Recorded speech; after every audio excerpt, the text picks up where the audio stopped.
You are now tuned into the DFPN, the Dat Feelin Podcast Network.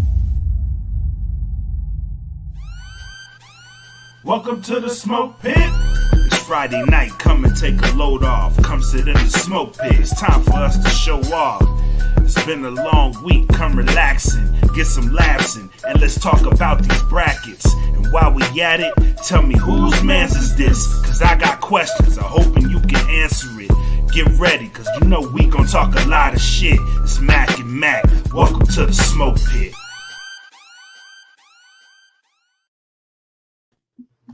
Yo, what is up, Pitmasters? Welcome back. You made it through the work week. This was a long motherfucking work week for sure.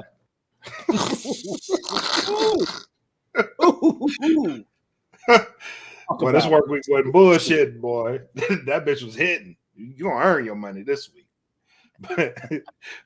but you made it.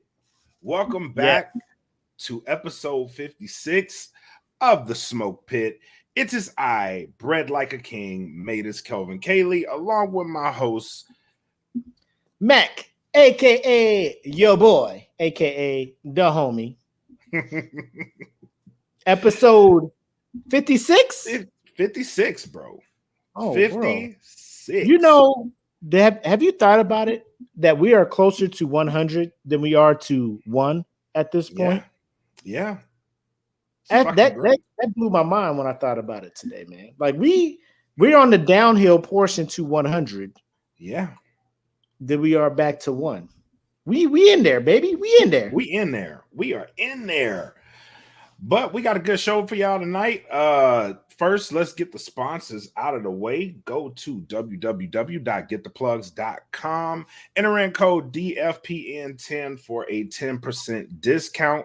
Shout out to Audio Swim. Go to www.audioswim.com. $5 a track will get you and all your homies who aspire to do music very horribly or very good out into the world to be heard. So go to that site, plug it in, and then shout out to Premier Element UAE. Shout out to Shorty Pimp 305, who was on the salute, one of the founders of Premier Element. So shout out to him. If you need that representation, for all you guys that need it, I highly suggest y'all check out that episode of the salute with him. It's called Homecoming. He's dropped some jewels on that bitch. So if you need that representation, they do sports. They're getting into the movies now. They're everywhere now. So go to premierelement.com. Sign up today to get your representation. Shout out to the Dat Feelin family. Go to www.datfeelin.bandcamp.com and check out all the music that we have up there. Special announcement, since announcements are overrated. And I just feel like making an announcement today. So tonight, because I was going to do it for you if you ain't say shit. I was going to say something. If you ain't say something, I was going to say something.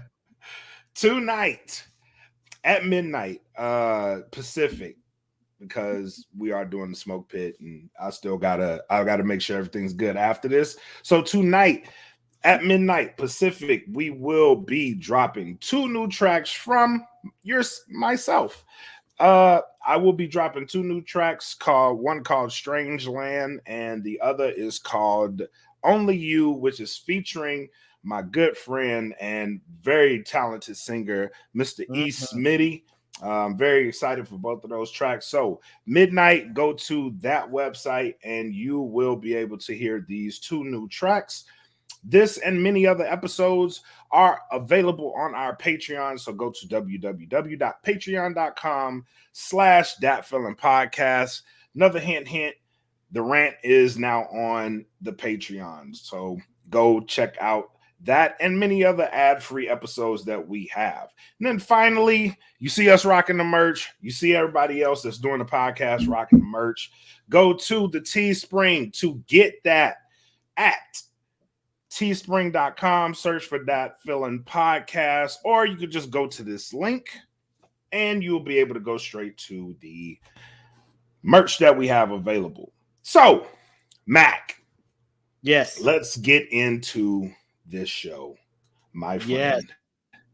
Yes. Oh my God. First things first. We had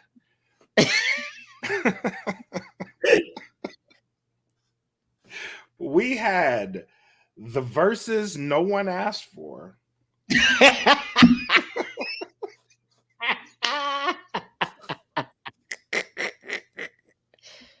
Bro, talk about the Verzuz no one asked for, but we got the shit any fucking way. Ja Rule versus Fat Joe. And as far as Verzuz go, this was not their best effort.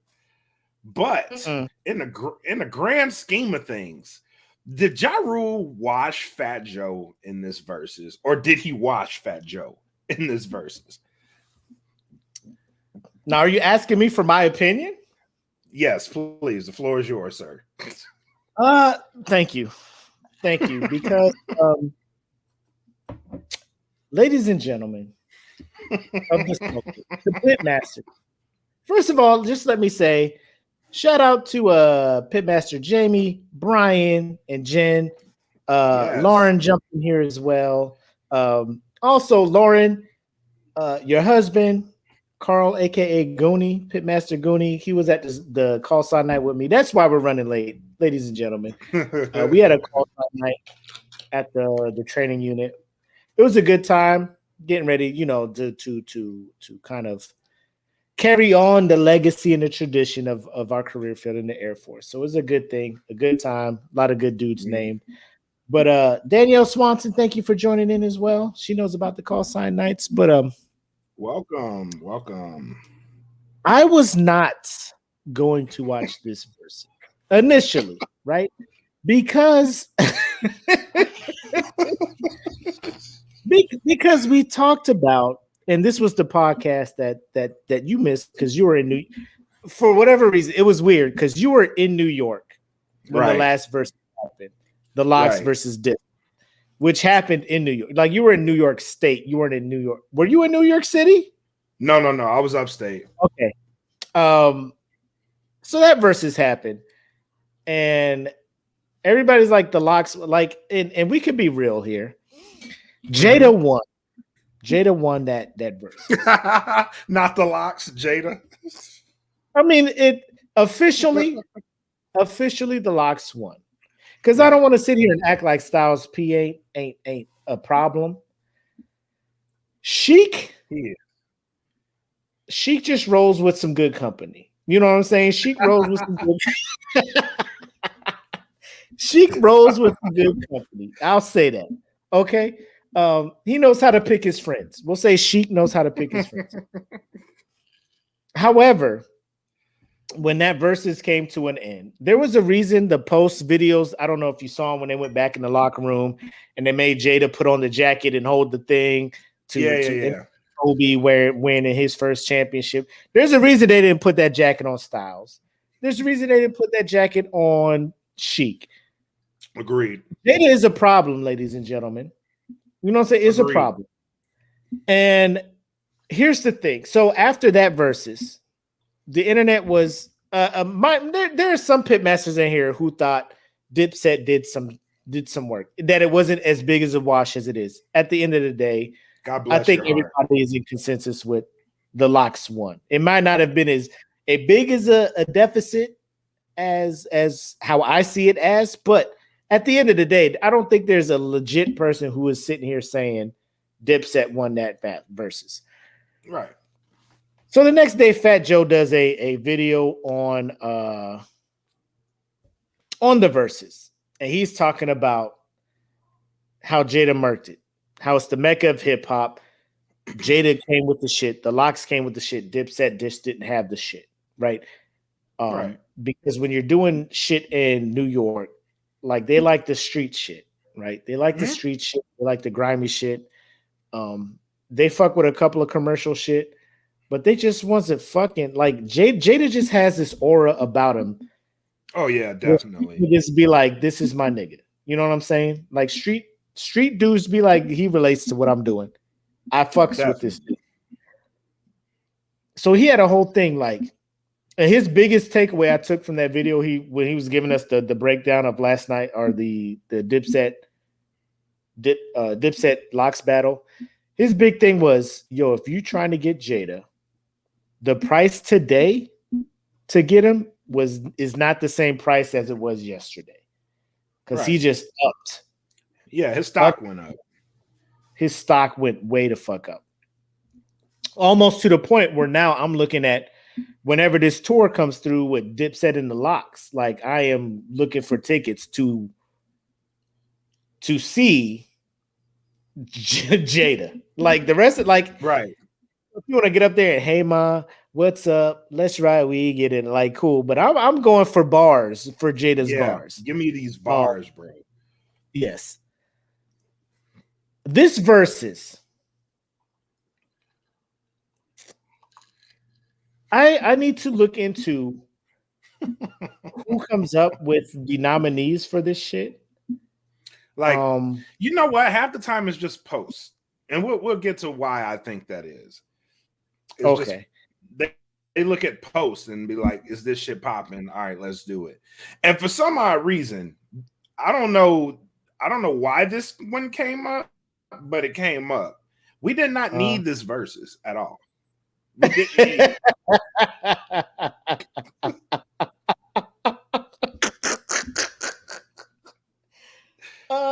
Yeah, because the streets was not asking for this. No. The streets weren't asking. The social media was not asking. I don't know who is looking for Fat Joe in a Verzuz. No one. And here's where I'm at. I want to say I still am the biggest component of giving Ja Rule all the shit possible from you. Empty your fucking Ja Rule jokes out on this dude for investing in this Fyre Fest, and then watching this documentary about the Fyre Fest and seeing what he participated in and what he screwed. And the reason I don't go too hard on him is because most of the motherfuckers who went to the Fyre Fest was sedity rich white people. And I'm not racist, but like, bro, you ain't got nothing better to spend all this money on than go to fucking watch Major Lasers and Ja Rule, and you know, the Kardashians was like, I'm gonna be there. Like, y'all just had tens of thousands of dollars to be like, oh, I'll go watch these motherfuckers. Y'all ain't had nothing. Like, good for y'all. Y'all wanted the floss because y'all was gonna go there and post on y'all Instagram stories. Y'all living y'all best life, and y'all went there. Y'all posted pictures of bologna sandwiches and fruit cocktails and shit. So good for y'all. I don't feel bad for y'all. Fuck they y'all. gave them motherfuckers juicy juice, bro. No sugar in it. 100% juice. Bro, Juicy Juice is trash. I will let y'all know that off the rip. Honest Tree, Juicy Juice, anything where it's like 100% juice. Like, bro, if y'all don't put some fucking corn syrup, you know what I'm saying? Them motherfuckers a wick diet. That's fucked up.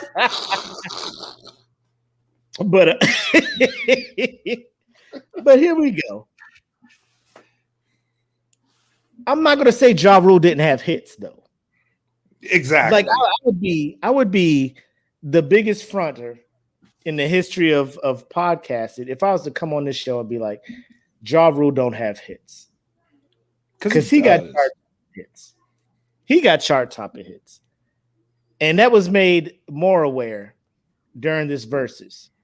Mm-hmm.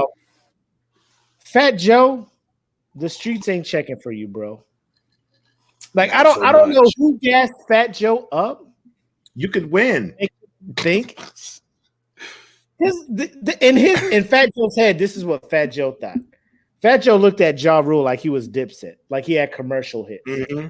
Fat Joe was like, I'm the streets. And Fat Joe realized he was not the streets. Fat Joe quickly realized, because I'm wearing fucking pants and fucking black Timbs and a fucking jacket and these chains, the streets gonna respect me. Like Mm. nobody was checking for you, Fat Joe. I'm gonna let you talk about it a little bit before I further get into why I have an issue with Fat Joe. But what, like, obviously, I think me and you are on the same page with Ja Rule wash this dude Fat Joe Oh, yeah. on this. So I'm gonna let you talk about it real quick. First and foremost, I want to ask the Pitmasters a question. Like, honestly, how many Fat Joe songs y'all know? Like, how Lean back, right. and What's Love. Not even what? Yeah, What's Love? We'll give them What's Love. We'll give them What's Love. But what else? What else? That's it. That's it. You had no fucking business, dog. When he was playing the shit, I was like, "What? I've never heard this song before." Like, I'm like questioning myself. Like, did I really just not check for Fat Joe at all, or does he just not have hits? You know what I mean? Like, he don't have shit. Like, Nothing. you really got to be from New York and grew up in like 94 to 97 to know what the fuck Fat Joe, his catalog looks like. Because I had no idea. Meanwhile, Josh just throwing out hit after hit after hit after hit. Then by the time Ashanti got out there, I'm like, wash. Wash. They sharing Ashanti for hits. You know what I'm saying? He was out there trying to share Ashanti to like sing my hit. And then John was like, nah, nigga, we got way more hits. Yeah, her. I found Ashanti. Yeah. I signed Ashanti, nigga. Like I did you this favor. Yes. I did you this favor. I brought her here to help you, my guy. Then somebody shared a meme of a rapping Porky Pig, and it looked just like Fat Joe. Yeah, I was like, y'all wildin' the fuck out. Y'all wildin'. But the whole thing to me, like it begged the question out of me, like watching this Verzuz. So I was like, how greasy did 50 Cent do Ja Rule? Because the dude had hits. Obviously, they still hit today because a lot of the people rocked with the shit at the Verzuz. Yeah. But it's like, damn. Did 50 really take Ja Rule's career? Like that's some grimy shit. That is some really grimy shit. Ended his career and did the same shit. Cause name a person hotter than Ja Rule at that time. At that time, no one. Everything Ja did that he put on the radio was instant top 10 Billboard. Yep. Top 10 in the charts. Popular song in America. He found this balance of the R&B and the rap, like grimy, but not too grimy. But then, like, you know, it was this weird balance that he found that worked. And I'm trying to think, because he was on there like, I'm the first singing dude. I'm the first singing rapper. I started this. And I'm trying to think before him, like nobody was really doing that. Nah, the closest you had was Bone. And shit, that was it. They wasn't nowhere near what Ja was doing. Like, we look at Bone, we respect what they did, but Ja was every summer for like 6 years, dog. Like killing it. Ja was doing it. He was killing it. Ja was doing it. He had the market. He had a market no one had. Yeah.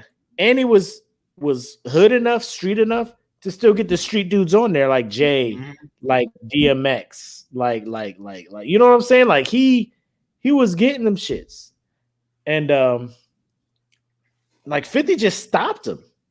Like the momentum Ja had, like and for dead 50 in his tracks. to become a dude who hasn't had a studio album, had some mixtapes, came out and just ended them. Yep, quick. And I played a part in that. Like 50 influenced me to stop listening to Ja. He did. Because I was like, damn, that's fucked up. 50 made it seem like I would get made fun of if I kept Right. listening to Ja Rule. And I was like, I don't want to get clowned. I can't have my boys get in my car and hear it fucking, Girl, your face, your eyes, fuck out of my car. The fuck out of here. Exactly. Get in my car, be like, where are we going? Love it when you touch me, baby. Those hips, those eyes. I'd be like, hey, let me just change this record real quick. My bad, guys. Oh man, my girl was riding in the car, man. My bad. Apple had used this. Apple was driving the car before I had came to work, so that's you know. That's why it's like that. That's why it's in the deck.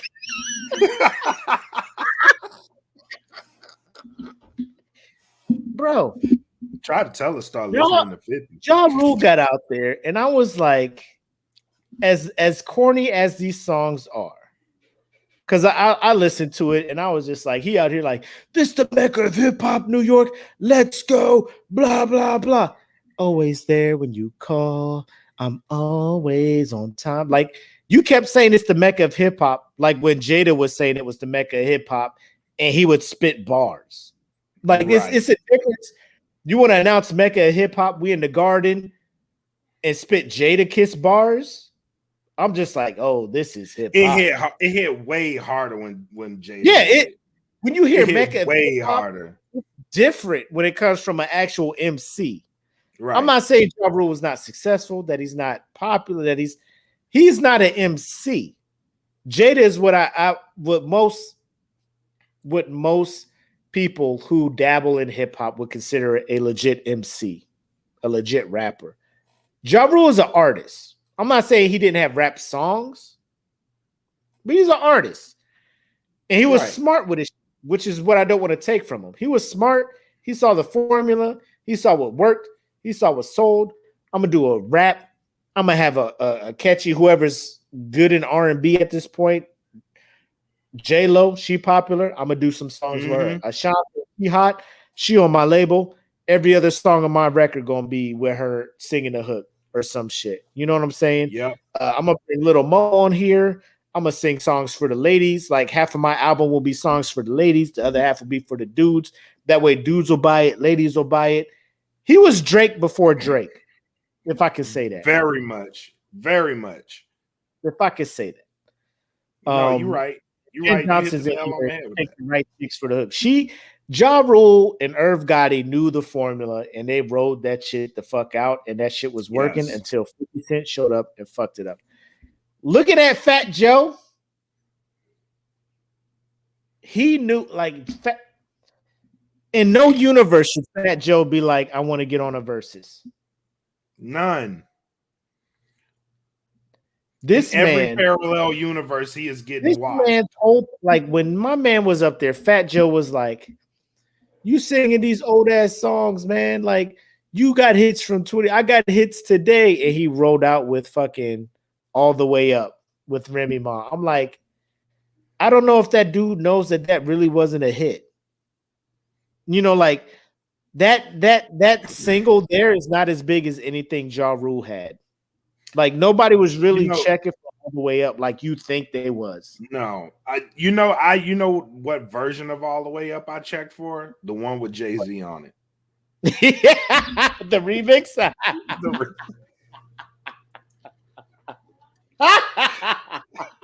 Not even didn't care for the other. Didn't care for it until Jay was on it. I was like, all right, I'll give it a try. Even then, Jay first went off. Skip. We're hitting. Like, I don't know why Fat Joe thinks he's still out here. Like nobody fucks. Like then oh my god, the part where they was just like Fat Joe was like, "That's the end of round one. We need an intermission." Ja Rule's like, "The fuck is you talking about? Like this is round 10. Like nigga, we just went back and forth like 12 times. Like we talk about round 2. Like." Where's you going? And then there was like another 30-minute fucking intermission where like some random dude came up there while DJs were playing songs trying to keep that shit killed it for me. Like that, like I can't fucking fuck with Verzuz if you just ain't gonna have them dudes go bar like song for song, song for song. He's like, I gotta go change my clothes. And he came out in an even more ridiculous outfit that even lost more credibility from me. He came out there with them orange glasses and them the brown and orange shit. Like, what is you doing? And then he's just like, you're his. And then he did some new shit that I heard probably twice, and like nobody was fucking with it. Nope. And then Ja was like, bro, ain't nobody fucking with like when Ja like I posted a post when he has the balls to say something like that, knowing he ain't had a hit in years, you know your shit's trash. Yes. When you can get a dude where you literally spit legit facts, like Ja Rule, we haven't heard from you in like 15 years. But then the dude who doesn't have an active catalog can still wash you while you have a quote unquote active catalog. That is saying some shit, Fat Joe. Like you need to wrap this shit up because you ain't touching nothing. Yo, it was blowing my mind watching this shit because I was at work typing some shit up, watching it, and I'm just like, bro, like Fat Joe is 100% in the right with, bro, you had a 6-year run. I was doing records before you. I'm making songs after you. Yeah. And still you don't have the shit to combat his 6-year run. You don't. Come on, man. And that's the shame of it all.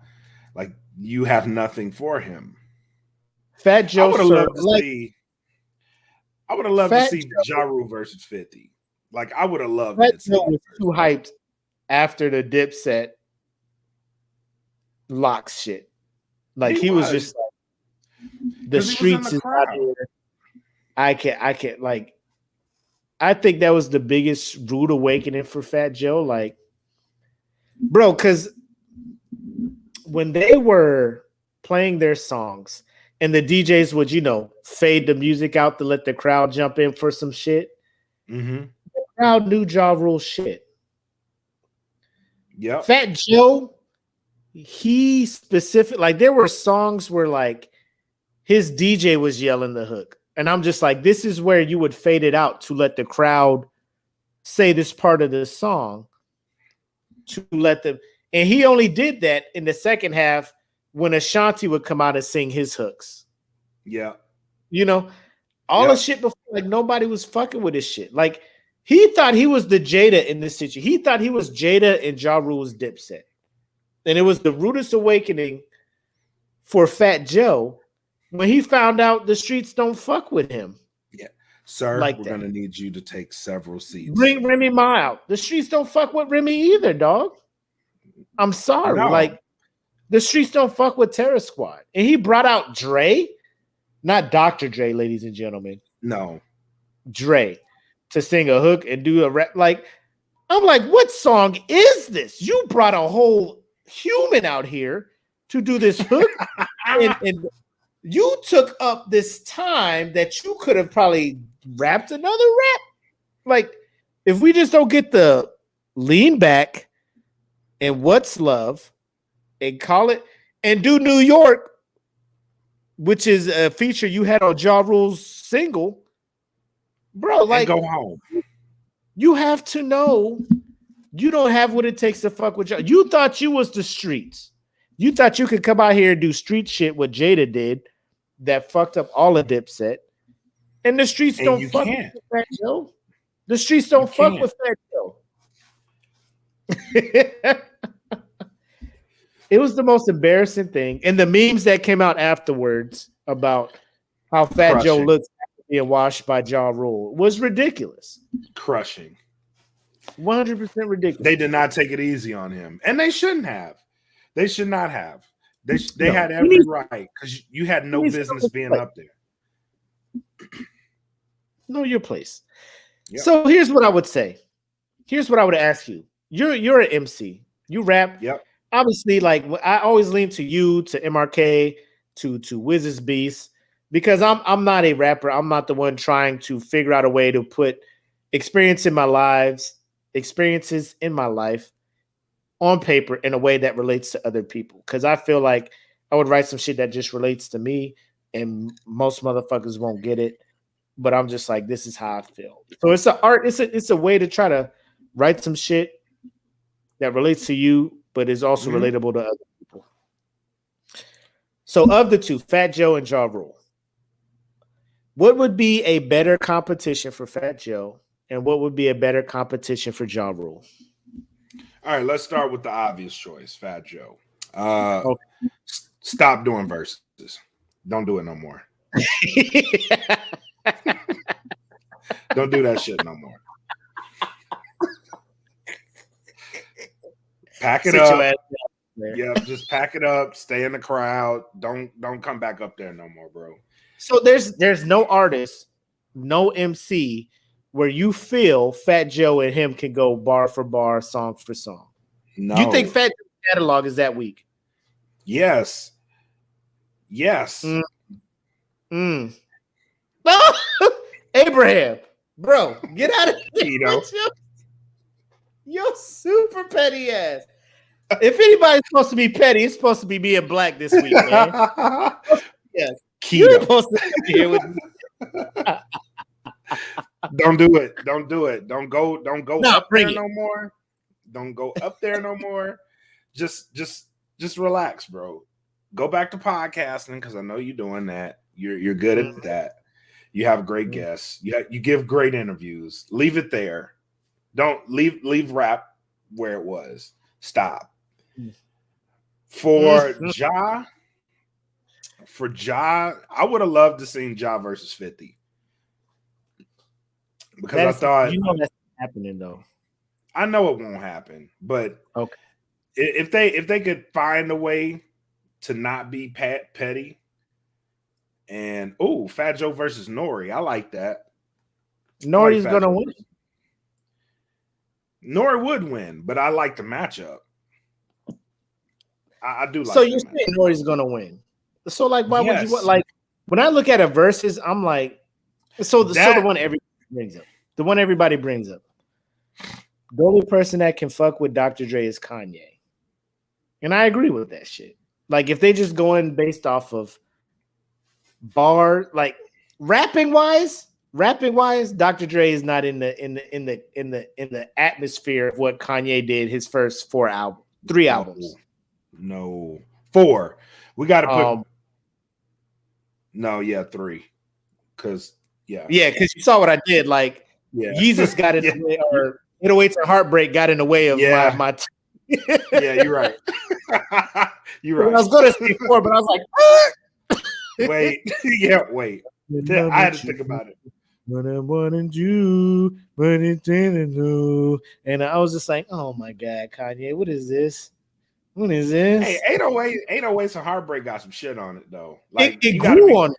You got to go through a breakup to really understand 808s and Heartbreak. Like you gotta be going through some shit. Memories made of the coldest winter. Bro. Now I'm not gonna hold you. It took like months for that shit to like sink in. You know what I'm saying? It's amazing, bro. That shit that's like an anthem for a reason. Like for a while. Like that shit, like certain songs hit you off the rip, like bow. It's amazing. I'm the reason everybody fired up this season. I'm exalted, barely breathing. I'm the only one that I believe in. No matter what I'm just like, talk your shit, Kanye. Hell yeah. Awesome. Why you acting like a RoboCop? Why you like a RoboCop? I'm just like, I'm trying, Ye. I'm trying. You know what? I let Ye slide on this shit because his mom had just passed. But I was like, yeah, his mom just passed. He's grieving. This album is a grief album. So I gave that album a lot of slack because I could have went in on it. I was like, this is not the Kanye I'm used to. Then he brought it back. He brought it back. He gave us Dark Twisted Fantasy.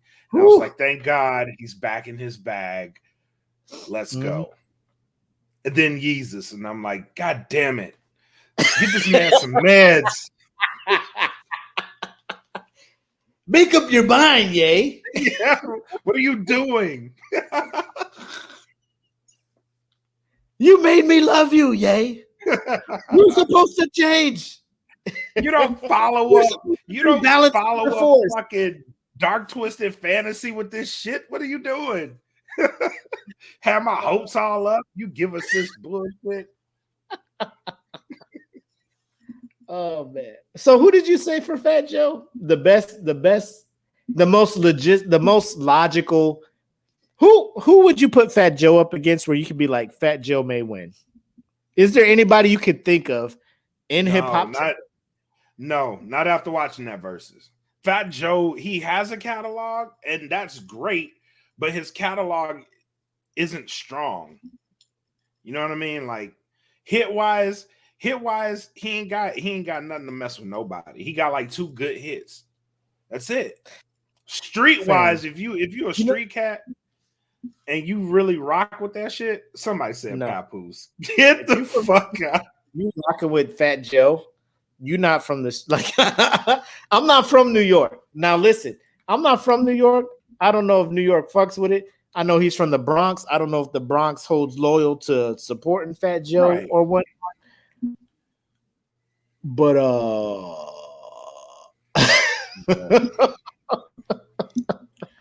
I came home. I looked at, bro. I still got my CD catalog from back at Eglin. I was at Eglin from 02 to 06, right? No, I was 02 to 07. That's when I was buying CDs for whoever was hot. You know how many Ja Rule CDs I have compared to how many Fat Joe CDs I have? It's like 5 to 0. 5 to 0. I had 0. I have 5 Ja Rule albums, physical copies of CDs. Yeah, 0 me too. Joe. I even bought The Last Temptation, and I was like, "Well, that's shit." where I stopped. Last Temptation. I didn't buy anything. Me too. That. I was like, Bobby was but cool. I have Fat Joe albums. I have one Big Pun album, and no Fat Joe actual him by himself albums. Yeah, I have no Fat Joe shit streamed on Amazon. Fat Joe is not an artist I look to. Like when I dial up 90s or 2000s R&B, I get Lean Back. Yeah, and that was the Nighttown anthem. I get multiple Ja Rule albums, more singles. So it's just like, I don't know who in Fat Joe's camp told Fat Joe this is the shit. He came out there trying to do the whole Gucci thing, like, I'm gonna go change. I got money, I can change. You said like Deontay's in here, the Terror Squad album was a sleeper, but it wasn't better than anything Ja Rule put out. Yeah, they had a couple bangers on there, but no. Scott Storch came and stayed. Right. Scott Storch almost saved Terror Squad. He did.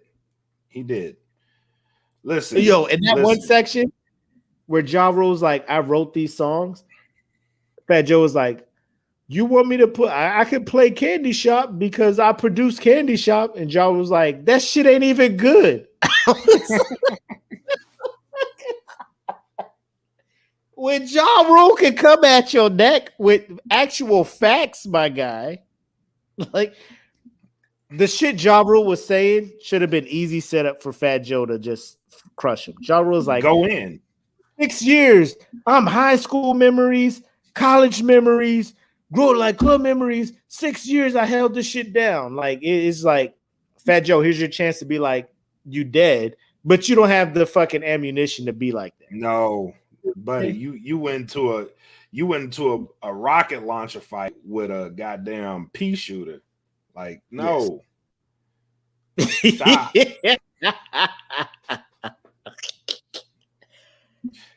So Fat Joe, there's nobody. Now you said 50 and Ja Rule. Now we know that's not going to happen.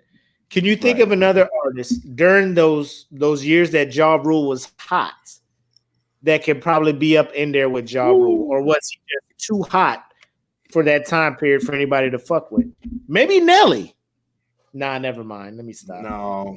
Because Nelly had a versus Ludacris, and Ludacris mopped the floor with Nelly. Yeah. During that time, shit, man. The only other person that I could say like was on that level is probably DMX. That's it. During DMX that had time frame, right? Yeah, him and Snoop. And shit, him and Snoop had a damn good verses. I remember that one. I don't know how I feel about that one. DMX is too grimy to be on a versus with Snoop. Snoop just ain't matching DMX's energy. That was actually one of the better verses, honestly. And I was surprised it was that close, because Snoop has some shit, bro. Like early Snoop was a motherfucking monster. But when I'm thinking, I'm like, bro, y'all gotta match energies, bro. Like, right.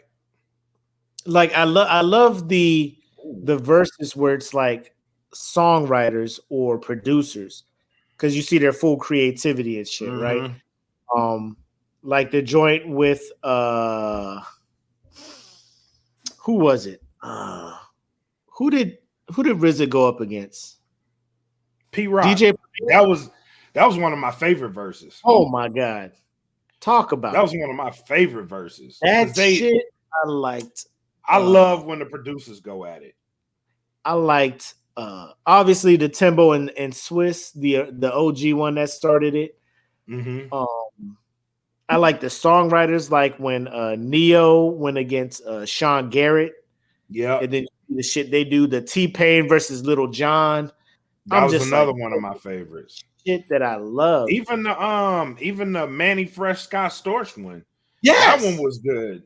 Yes. I didn't think that was going to be good, but that one was good.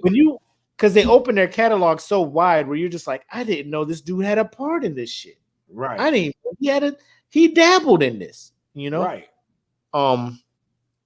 Those are the ones I love. Like when it comes to rappers, like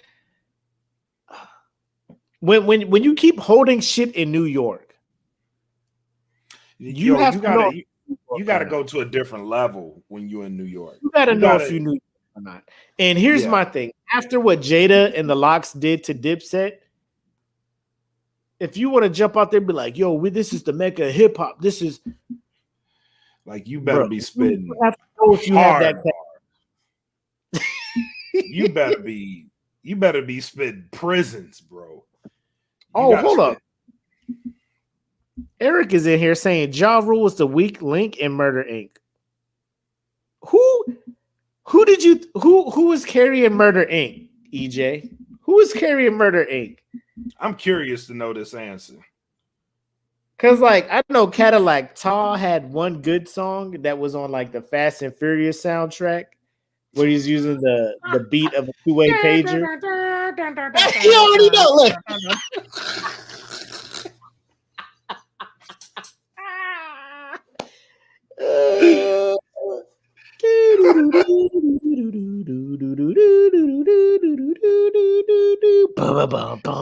I was like, okay, Cadillac. I can't wait for your album to come out. Flop. Never.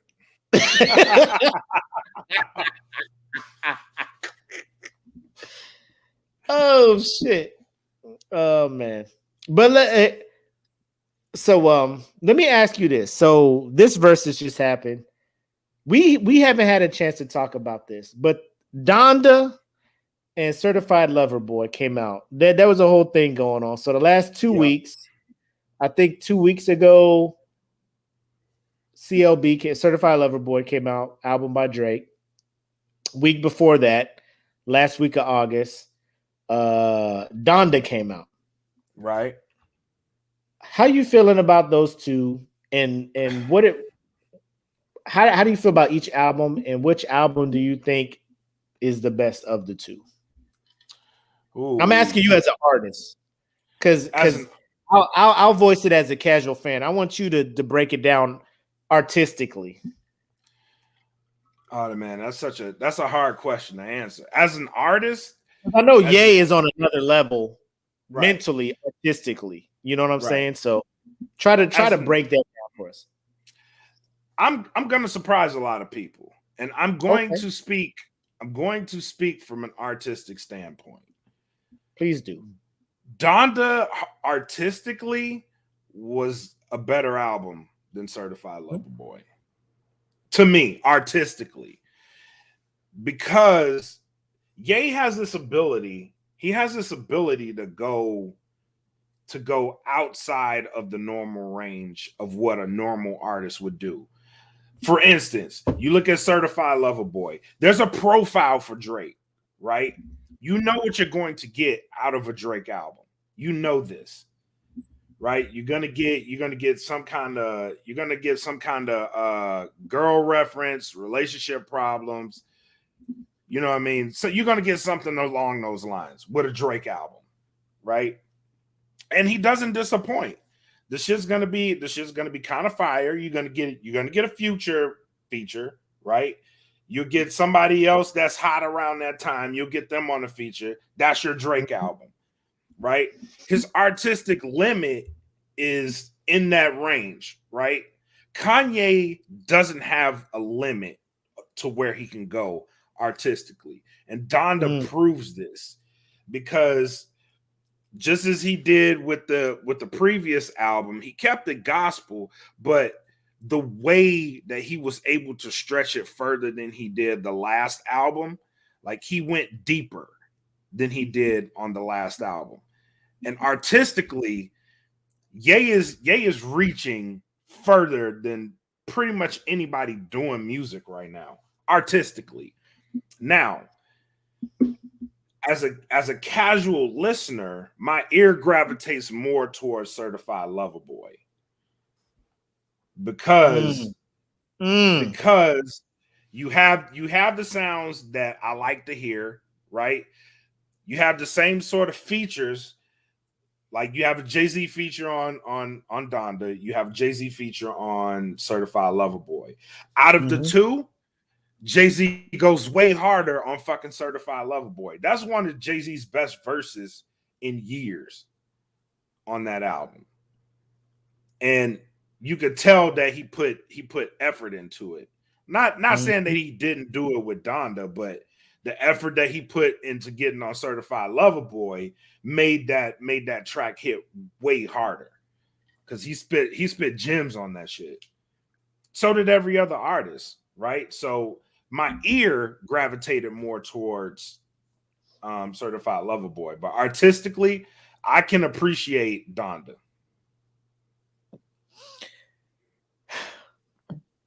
So I gave both of them a 2.5 out of 5.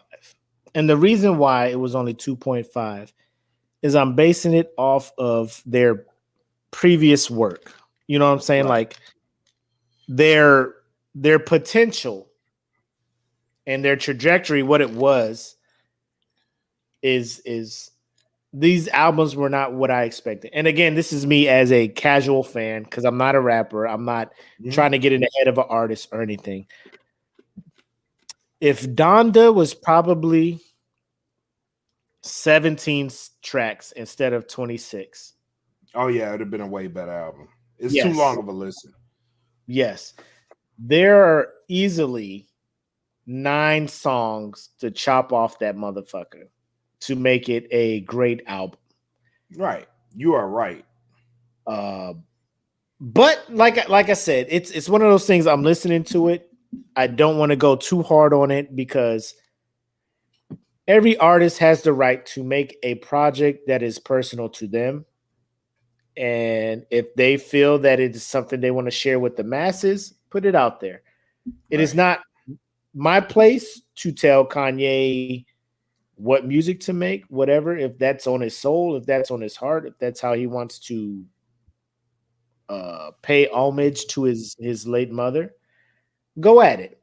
But at the same time, you put it out there for my consumption, and I'm sitting there driving back from Vegas. If I can make it from Kingman, Arizona, all the way back to my house on one listen on your album, I still got songs. yes, bro, it's too long. It's too long. It's too long. And there are some songs that I could have skipped, but I'm trying to listen to them. And I've listened to this album start to finish 3 times. Once in a car, twice in the gym, where it's just me listening to the music, no distractions. Because a lot of people are like, you got to listen to it like at a high volume and at this and at that. I'm just like, why are there so many, requirements for me to be able to enjoy this album? Like, I should just turn this shit on. Like, I fucks with it or I don't. You know what I'm saying? Right. I will say that there's one song that I always like. If people are like Donda, I'm like, bro, if you don't play Hurricane, oh yes, let me get this motherfucker The Weeknd to sing this hook with the choir, and then can I say something? Like, how do you feel about Lil Baby? Because everybody is on Lil Baby, like he's up and coming. What are your thoughts on Lil Baby? Lil Baby can be a great artist. He just has to be more consistent, right? So for every my problem with Lil Baby is he'll give you a great song and then he'll give you an you know what I mean? Like for every great songs, there's probably 2, man, that was all right. You know what I mean? Like if he kept it consistent, he could be a great artist. Here's my, like, I don't know why these, like, I listen to him, and from what I don't know if he has his own album out. Does he have a LP out or an EP? Because all I hear him is in features, and all I hear is this auto-tune weird. You sound the same, Gunner. You sound the same as all these. Like everybody's like, he's a good rapper. He's up and coming. He's on the verge. He's on this, and I just keep hearing that auto-tune rap that Future is giving us, that all these people are giving us, and I'm like, what is the difference between Lil Baby and the rest of these up and coming rappers? Like, I want to fucks with him. Right. His verse in Hurricane, I love it. But his verse in other shit I hear him in, I'm just like, I mean, another motherfucker could have did this. It's like a Young Thug type shit, Right. But Hurricane from Donda is my shit. Like, I fucks with it. I fucks with Jailed because that's I only fucks shit with Jailed because I just like the hook, and I want to start playing that in my head when motherfuckers do shit that almost gets me to wild the fuck out. I'm going. No, like when motherfuckers do some shit and I just look at them and I'm just like, guess who's going to jail tonight? Like, I'm about to. I gotta slap the motherfucker in his face. Guess who's going to jail tonight? Who got priors? Who got priors? We got priors. Guess I'm going to jail tonight. Guess who's going to jail tonight? It's like every day there's a moment where I'm just like, is this the moment I go to jail? No, this I can't. Is it. I gotta watch this is it. Kids. They need a house. I can't do it. I want to, but I can't.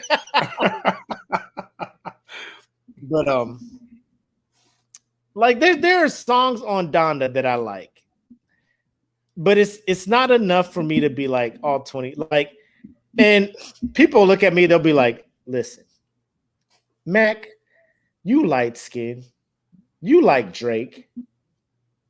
And I'm gonna just tell y'all, you right. I fucks with Drake. And it's not just because the light skin shit. I gravitate towards the chill, kind of fucking emotional shit that Drake puts out. Like, I was watching a review on YouTube. I forget who did the review, but they were just like, Drake would be the incarnation of, like, if you go to YouTube and type lo-fi hip hop, there's a channel where there's like lo-fi hip hop animation and shit. They'd be like, that's Drake. His music is so laid back, chill, lo-fi type shit. That is why, and I've told y'all this before, Pitmasters, when it comes to Dat Feeling label, my favorite record of all time is by Wiz's Beast. And it's 10 Mil Tony. And it's my God. Lo-fi beats. And he is spitting over if I could just chill, vibe out, smoke my hookah, have a drink, and listen to fucking lo-fi hip hop, I'd be in heaven. And Drake's Certified Lover Boy is so the best song off of Donna to me is Hurricane. The best song off of Certified Lover Boy is Fair Trade to me. You know what? My favorite one is Love All with Jay-Z, but Fair Trade is second. That is second for me. That's second. Okay. The sample for Fair Trade, how it leads in, it made me look up the original song that he sampled from, just so I could hear that shit. But how he rides the beat on the second verse when he was like, my mama used to be on disability, but gave me this ability, and now she walking with her head high and her back straight. I don't think y'all feeling me. I'm out here doing everything they said I couldn't be or wouldn't be. I'm just like, bro, talk about it, Drake. Yep. And then when he started getting to his singing, I get along better with your friend. Like I'm gonna be real with y'all. Like when Drake get emotional, he rap about some shit that I at one point in my life, I was feeling how he is rapping at this point. It made me think of like a past relationship. Not that I'm gonna go back and text, but I just be like, I can see how he feel like this. And it's cool that a motherfucker is willing to be sensitive enough to rap about the shit instead of being like, nah, fuck these bitches, hoes and tricks and all that. Like, nah, nigga, be a real dude. You feel bad about some shit? That you know like what? Marvin, bro, you know what? Marvin's room came out. I challenge. I'm just saying you could do. I challenge better. one dude in the Pitmasters, in this to be like, there's not one situation in your life. Now it could have been before you were with who you are now or whatever, but like one time in your life, you know, you was in that position mentally that Drake was in when he wrote that song, and you was just like, fam. Come on, dog. Got me Where out was here this drinking and driving. Dog? Where was this song in high school, dog? For real. You know what song got me? Come Through on Nothing Was the Same. Oh, nothing. Oh. I can pour you up a drink and we can run something. Come through. Come through. It was so laid back, right? Come through. You just vibe into that shit, bro. And then the beat change at the end.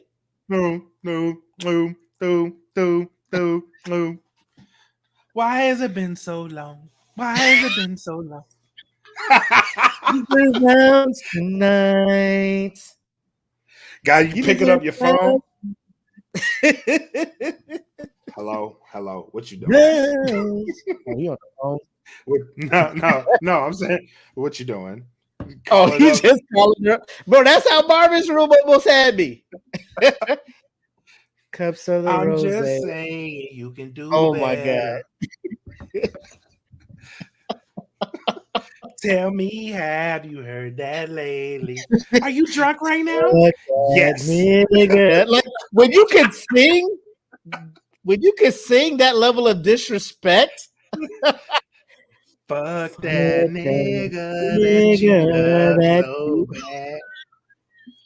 I know you still think about the times we had. I said, fuck that nigga that you think you found.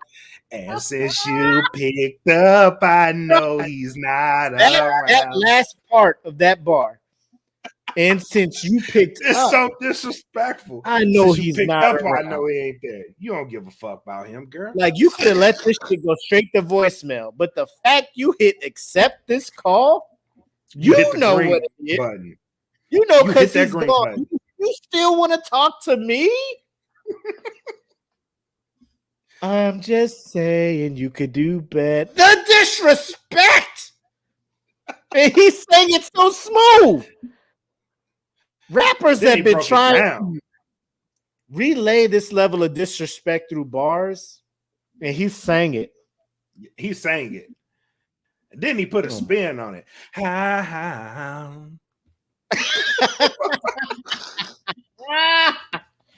But Broke that shit down.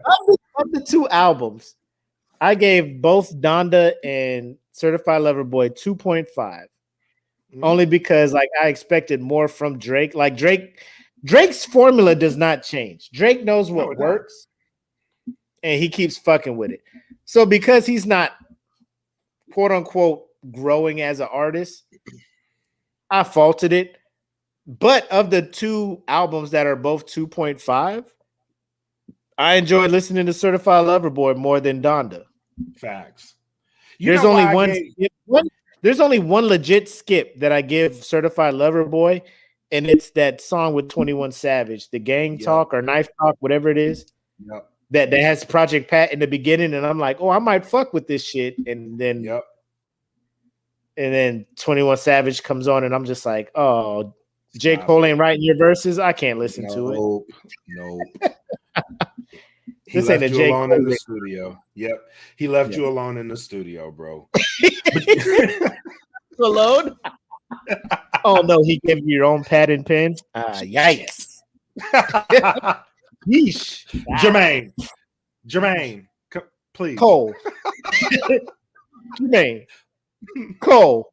Young Simba. Go help this man. Mr. Nice Watch.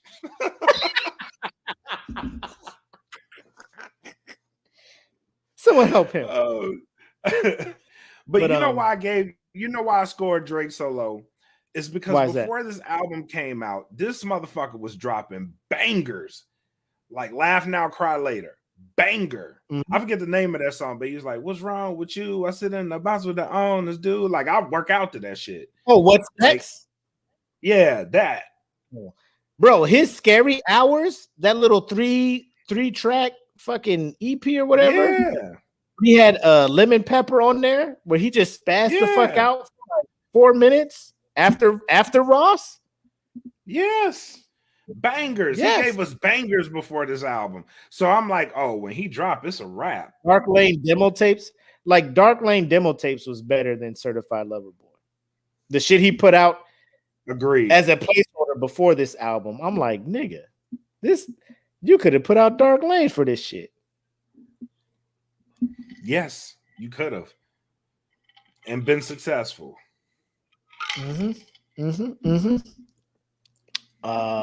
But no, so if y'all like Donda, y'all can like Donda. I'm doing a better job of when y'all post what y'all like. I just scroll by. I do ask though that when I share my review and I say Donda's 2.5, I don't need y'all jumping in my comments talking about, wow, y'all rated it that low, like, because it's my opinion. It is what it is. You know it is what it is. And low key, like I just Drake just makes music that I gravitate to. Like I still listen to other artists and shit, but like Baby Keem, he put his album out. I fucks with it. It's probably buddy. A 3, bro. We don't want to talk about that now. Buddy. I don't know way about that one. I'm just like, man. But no. But that's cool because I like asking you that because I know as an artist and shit, like there's a level of when you hear an album you're actually breaking down lyrics and stuff and understanding it to a place where, as a casual fan like me, not a casual fan, but like just as a listener, as a fan, Right. I'm really thinking about it to the extent that you're thinking about it, or MRK or Wiz's Beast or E Smitty, you know. So that's why I like asking y'all that question. Yeah. Artistically, I can appreciate the fuck out of what Kanye did and is still doing. Like when Kanye's done with music, I think a lot of people appreciate what he did. I think so. Yeah. And what he contributed. Yeah. And for what it's worth, I know his album like took each song charted on the gospel contemporary or whatever chart. If this is I don't know if he categorized it as a gospel rap album, but Donda compared to Jesus is King, his previous one that was the Christian rap album, Donda is far superior than what Jesus King is. You know what I'm saying? So I can appreciate that he is incorporating his faith into his music a little bit more, right? A little bit more inner. I don't know the word for it, but with Jesus is King, I felt it was just fan service, crowd service. I would just say Jesus a couple times, talk about God, compare him to this. Bow, it's a Christian rap album. Now I feel like he's actually incorporating his faith into his music and making it more true to him. Right. Yes.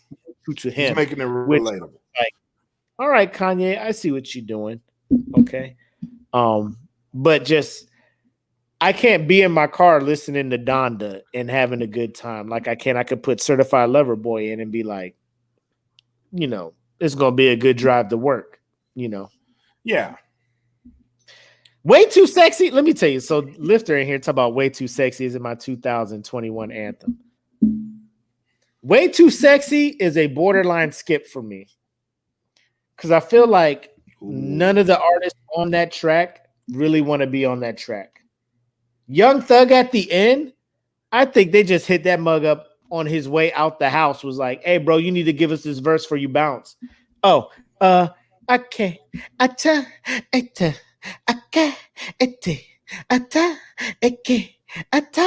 okay, just put that at the end. And then just put a fucking hard ass fucking bass head fucking beat with a fucking catchy ass hook. And I mean, I know it's in the clubs. I know because when I went, I'm not gonna say when I was in Vegas that song was out because it wasn't. He didn't release any singles before that. But I could imagine, Black, you know, if you were to go to Korea right now, walk by Club Ratchet. We all know what Club Ratchet is. Yep. What is blasting out of that fucking club as you're walking back to the gym or walking back to the base? Too sexy for my shirt. Too sexy for my shirt. I'm too sexy for the trap. Too sexy for the trap. Like there comes a point, Deontay, you ain't there yet. But when you get to me in Black's age, Future ain't it no more, man. No, it's not.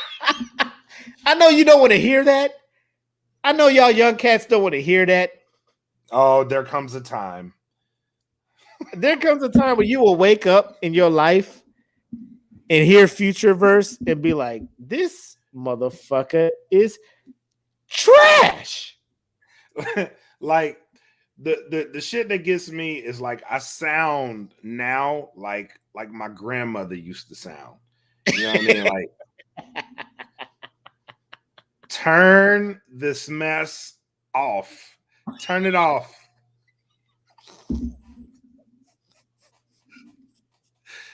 The fuck you got playing in my car? Yeah, but you don't want to be too mean. But they like, can you turn it up? No, I refuse. And it's not that I don't want it loud. It's just I don't want to hear it. So I put it at a level to where it's minimal annoyance for me. I'm Too Sexy is this close to being the next skippable song after Knife Talk. That'd be about right. The other songs, I let them shits ride. I don't know why. It's just like I'll be in the gym lifting to Certified Lover Boy, even through the R&B cuts and shit. Just cause like I fucks with it. Like I don't need to listen to heavy bass shit when I lift, but if I just don't like the song, I can't fuck with it. Side note. Yes. Love All, like immediately when that song comes on, I want to play Life After Death. Like immediately. Because when it comes on, it's like previously on Radio to Die. I'm like, oh shit, I want to hear that album. It's always the go-to after I hear that song. It's like I gotta hear Ready to Die. I mean Life After Death. Bro, like Drake's selection of beats or his A&R, whoever selects the beats for Drake, they just know what fits Drake, and Drake knows how to fucking ride those beats and do his shit. Mm-hmm. It's just been, you skip TSU? What the fuck, bro? See, you young. You don't even know what that means. Yeah. He probably skipped Marvin's Room and shit. You skip Marvin's Room too, don't you, Deontay?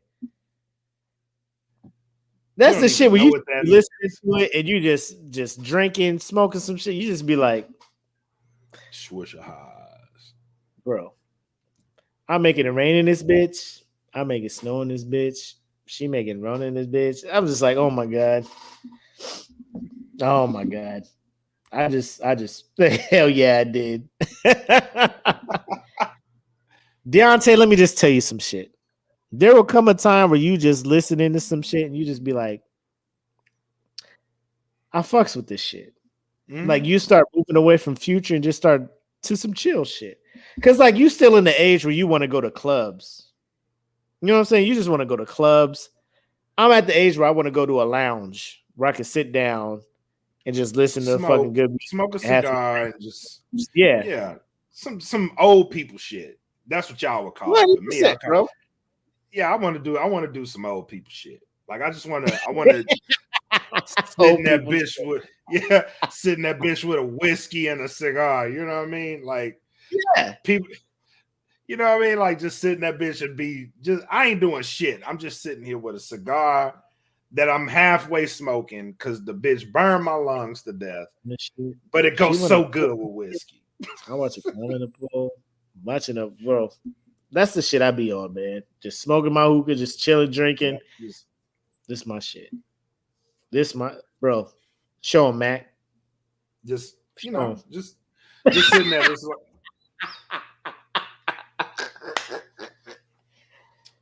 oh shit. What's that supposed to mean? We did that at call sign night. Oh, shout out to Vuk. So if y'all don't know, my man Vuk, old school. I'm getting into Air Force terminology. 1 Charlie 5, my job, Black's job.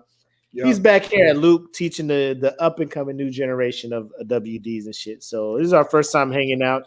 He actually made a poker player too.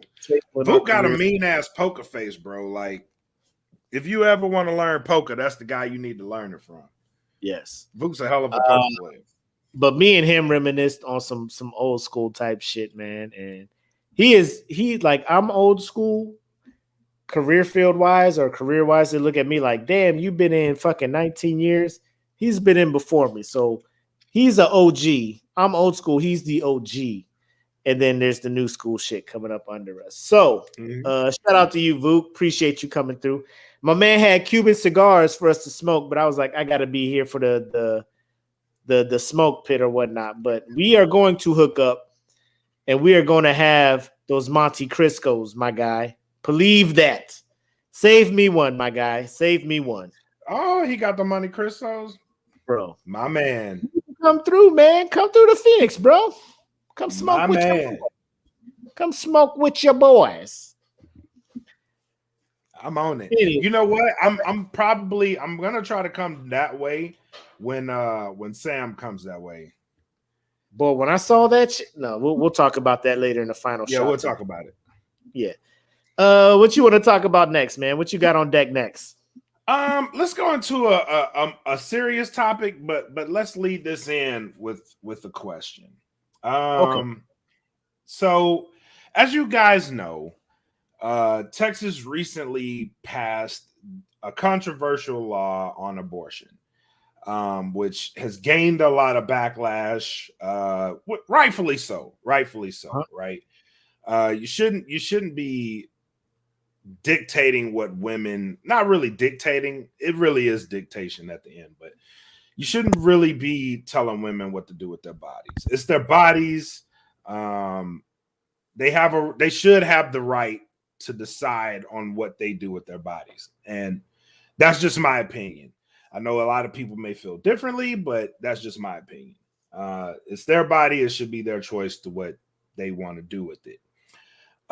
In response to that, one of the most unlikely candidates came out and spoke and said that women, in response, should refuse to sleep with men.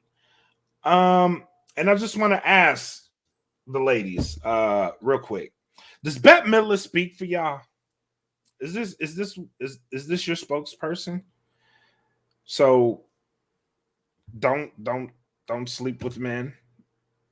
First and foremost, I just want to ask a question. Who's banging Bette Midler? Say what? Because who's banging Bette Midler?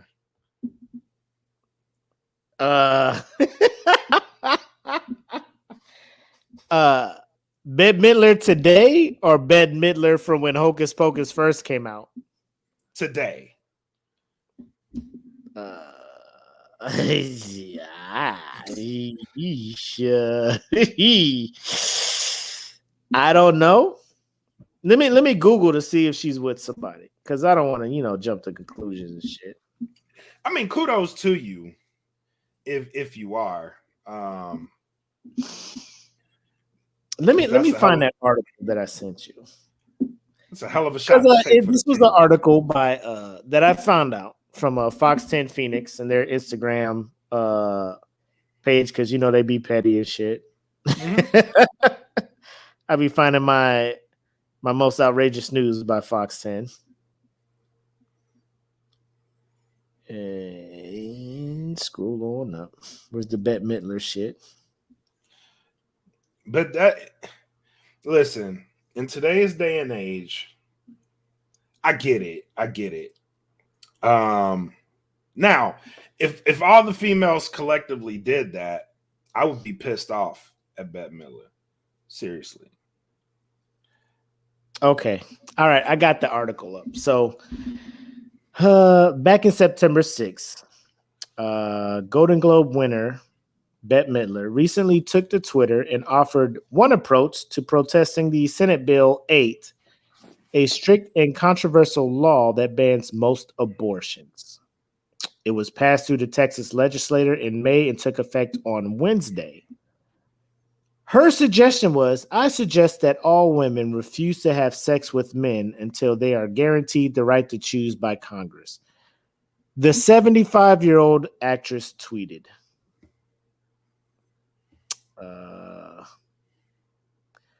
So this is her thing. She is her actual tweet says,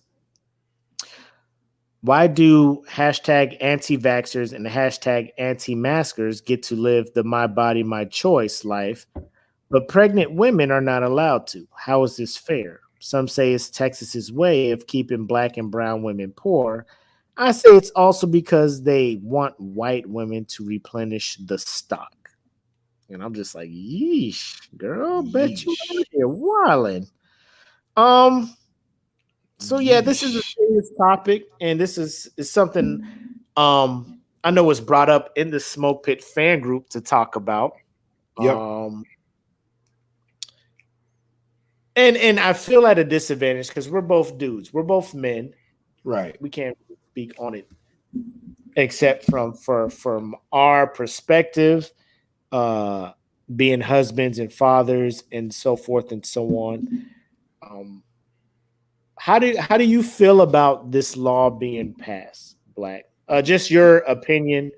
Again, granted, we're both two men. Right.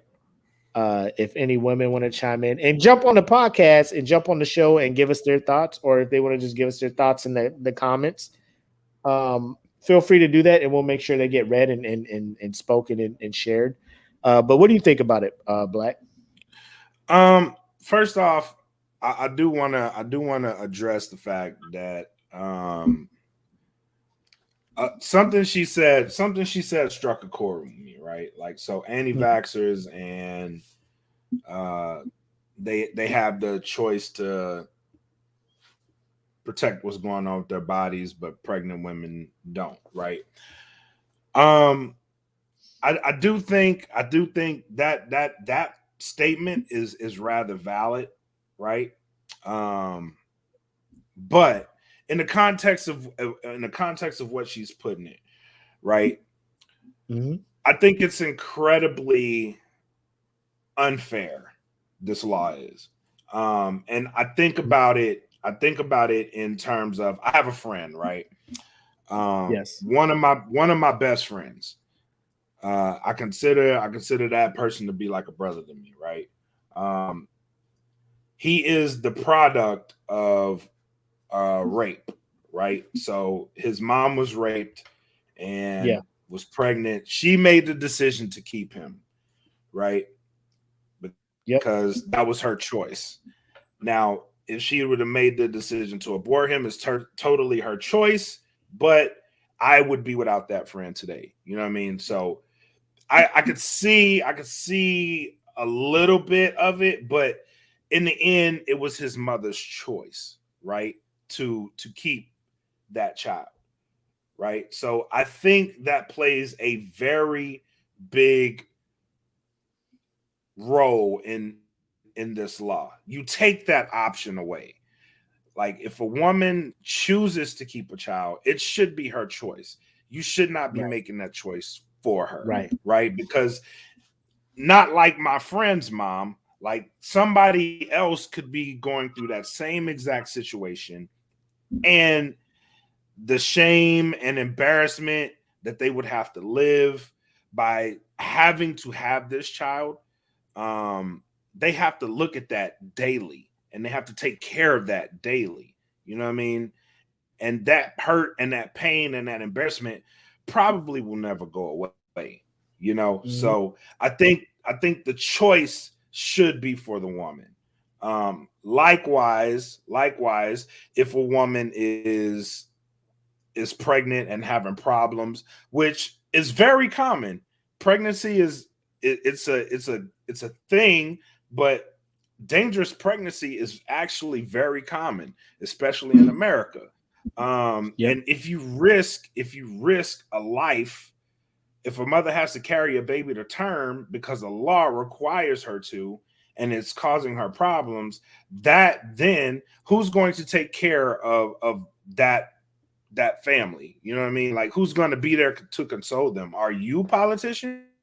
Are you going to be there to tell that woman or that woman's family after she's died giving birth that she knew that she probably wouldn't make it out of, but the law required her to keep that child? Are you going to be there to console that family?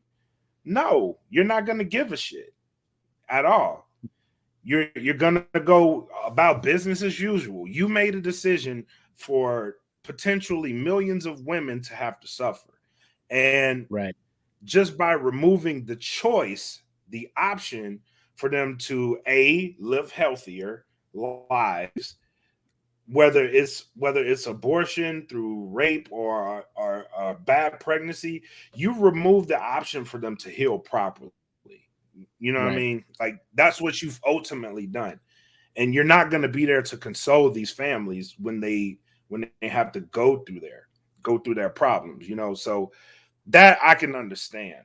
And it's awfully weird to me that people who are pro-life don't understand that. You know what I mean? Like, you could be pro-life, but it's okay to have situational awareness too.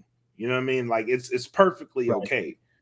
It's okay to think rationally in these types of decisions. And it sucks. It sucks for those people that will have to go through that under that law.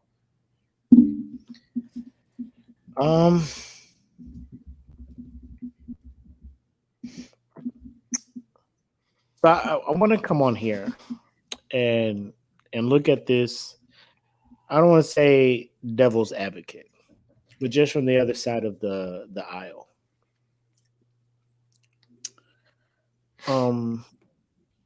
So there are some states where the liberal mindset or just liberal idea of life is prevalent. Right. Most obvious, California. People like go to California, whatever, while and live your life, whatever. Right? They look at California as heathen central, Sodom and Gomorrah. In a lot of cases, they'd be right. Right. So is it wrong for conservatives and not radical conservatives, but just conservatives, people with a certain moral upbringing to want to have their own safe haven, which is Texas? Is that a wrong thing to look at? Like, is it wrong for them to want to have a place where they can be surrounded by people who share the same thoughts and same values as them? No, it's not. It's not, right? But in any case, like if you have to look at risk, right? So if there's a risk, then you have to have a way to fight the risk. You know what I mean? Like if there's a risk to life, you have to have a way to fight that. And just saying, well, you have to keep it anyway. You know what I mean? Like you have to keep it anyway. You may die, but you have to keep that child.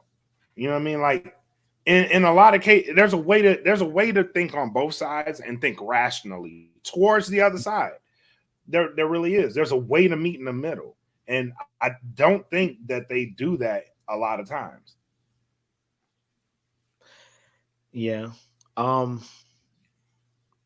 Because I feel that this, and this is just my opinion, I feel that this law has been passed based on not just conservative views, but more of, like, I feel religion played some part in this Oh yeah, this definitely. law. Definitely. And that's where I get worked up, is when there's this whole document that says there's a separation of church and state.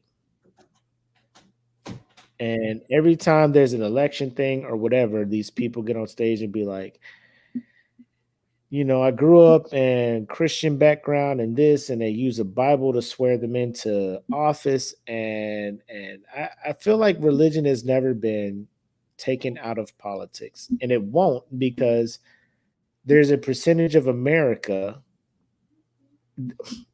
Let me rephrase that. In a politician's eyes, there's a percentage of voters who are very religious, and sharing their religion or appearing to share the same values as their religion equates to those votes easily going to you. Correct. So they will continue to dabble in this religious, I go to church, I'm a Christian man, I have these values, instead of just taking religion out of it altogether. You know what I'm saying? So, yeah. And here's what am I fucking knocking over? What is happening? And here's my other opinion, then I'll throw it back to you, is I know of 3 individuals, 3 women who have personally gone through getting an abortion. And each one of them has told me that decision was the hardest thing that they have ever done. It wasn't a it was like a last resort. Like it wasn't like the first thing that came to their mind. Because what I'm thinking this law is put into place for is they probably feel like women are using abortion as a plan B, like as their Right. contraceptive. You know what I'm Right. saying? It's not a whole lot of women who are like, I'm willing to have unprotected sex and it's cool. I'll just get an abortion. And the women that I have that I know who have went through this process, it has been such an emotional event for them. Right.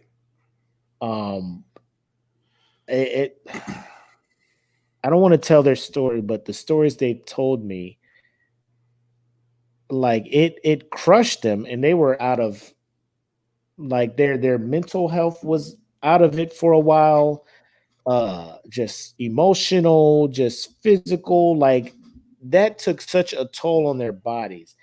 Like Right. for the masses who are listening, I don't know, like from what I've heard, abortion is not the go-to method for unwanted pregnancy. Um, birth controls out there. Newsflash: conservatives are real big on trying to limit the availability of birth control to certain people because they're trying to get, Mhm. they're trying to get Planned Parenthood or whatnot because they assume Planned Parenthood is just slinging abortions out for free. Um, Right. Contraceptives are not always 100%, like Danielle said in the comments. So you can be on the pill, and there's that off chance that boom, you're pregnant. The law makes it illegal for you to get an abortion after 6 weeks.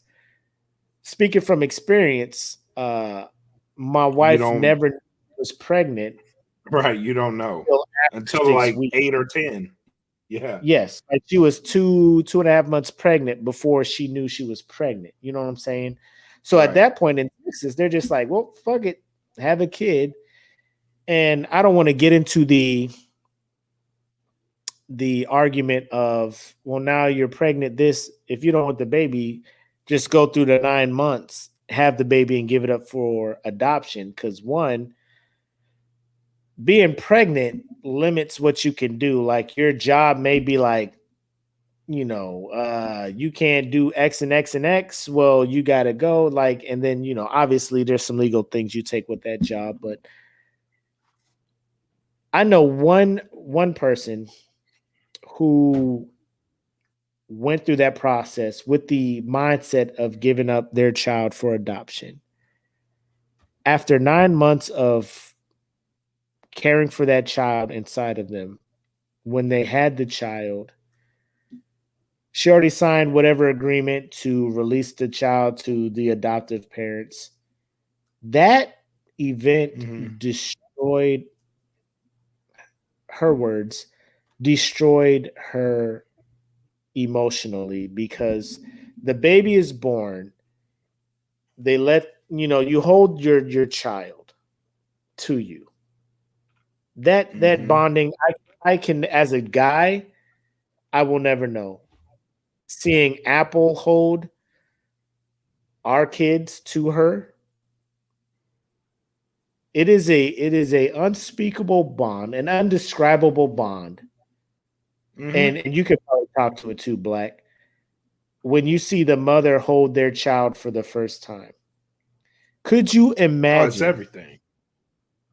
Could you imagine Khan or any woman after that experience being mentally cool with, there you go, like after 9 months Nope. of dealing with all this stuff, morning sickness, limited mobility, all of this stuff, baby comes, you hold the child, gone. Like to Yep. to No, to be like, well, that's your option. It seems very shitty to me as a guy. Um, and I can only speak to it as a guy who has heard remarks from females who have gone through that, from women who have gone through that, and it crushes my soul that a majority of the people passing this law are people who never go through the things that these women are going through, aka white Exactly. males. It fucks with me that that's a thing. You know what I'm saying? No, it fucks with me too.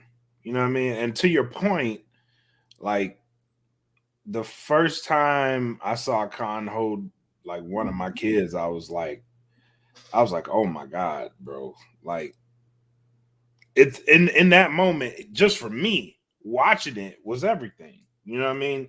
So I can't imagine a woman holding her child and then giving it up for adoption. I couldn't imagine that. That has to be a soul crushing decision.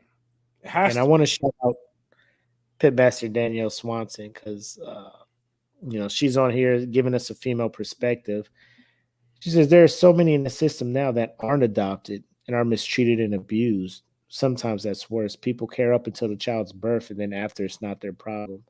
Yep. I did some kind of research, and when people are looking to adopt, the prime thing they're looking for is adopting the newborn or a toddler or something to where they can, take them as a baby and shape them or form them or whatnot. When they get to the older ages, like I guess senior elementary, middle school, nobody's really looking for the teenagers anyway because they're like, bro, they already got their whole mentality and life set up and shit. I don't want to bring in a teenager and try to fucking help raise them and stuff. So it's cool. Just get them and put them up for adoption. And then we have so many kids in the adoption system anyway. And why is it Mhm. tens of thousands of dollars to adopt a child if we're looking to just try to put these kids in good homes? Like, why am I coming out of pocket so much for this process? You know what I'm saying? Right. If they stay in foster care, it's the government paying for this. Um, no different, maybe some difference. I don't know. I need to look into it, but their whole thing is these people having these kids and being on welfare, and it's costing the government money. I'm trying to see the difference in the thing, right? Like the mom is Right. in no position to have a kid. You're forcing her to have the kid. She can't afford it. They go on welfare. People are just like, all my money, all my tax money is going to this illegitimate, single parent trying to raise this kid. And then it's just like, okay, so you won't let me get the abortion. I have the child. I put it up for adoption. It stays in foster care. Your money is still going to this child regardless. You know what I'm saying? Right. So Exactly. um it's a weird thing. And I'm I'm just super big on pro-choice. Like, let these people live their lives. If it's not affecting me in any way, uh I would put it like this. I would put it like this. Like if if if there was a law that required males to do a form of birth control, or you know what I mean, have it to where they couldn't have children or uh control just some type of function of their bodies, this would be a bigger problem than it right. would be. You know what I mean? Like than it is now. So the fact that women have to go through, I feel for it. I feel for women. You know what I mean? So it sucks, man. It sucks because dudes are raised hell. If they tell you got to snip your balls off after you have a kid, like there'll be way Mhm. more problems. You know Right. what I mean? Like there'll be way more outrage. You know what I mean? But that's essentially what you're doing to women. You're telling them like your proverbial balls are in my hand and you have to do what I say. You know what I mean? Like you don't get the option. Mm, yeah. Uh, I know somebody brought up the fact, like, I forget what I was about to say, but they worded it something along the lines of that. You know what I'm saying? Like, to it's almost like if the government was to come out and be like, all right, so men after you have two kids, vasectomy. Yep. Like, bro, you know what the fuck I want to do with the rest of my life? Right, How exactly. like the uproar or the Here's a women, better one. the Here's a women I'm better here. one.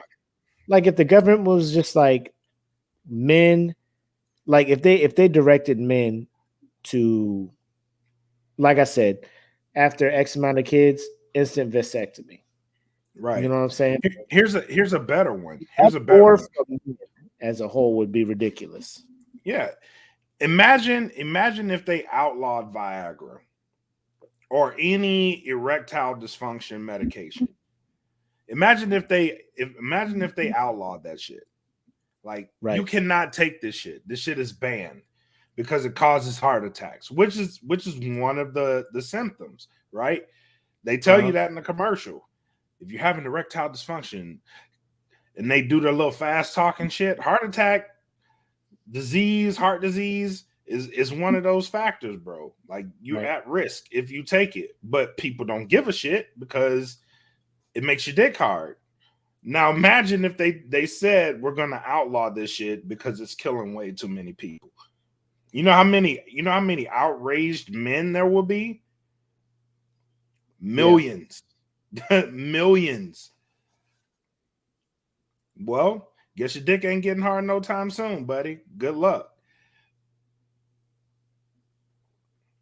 That's what I'm saying. I feel because there's a friend of mine I was talking to who was voicing the whole, is it wrong for, like, because one, she isn't religious at all. She was just raised with the moral of abortion is wrong. It's not tied to religion. It's just how you're killing right. is wrong, right?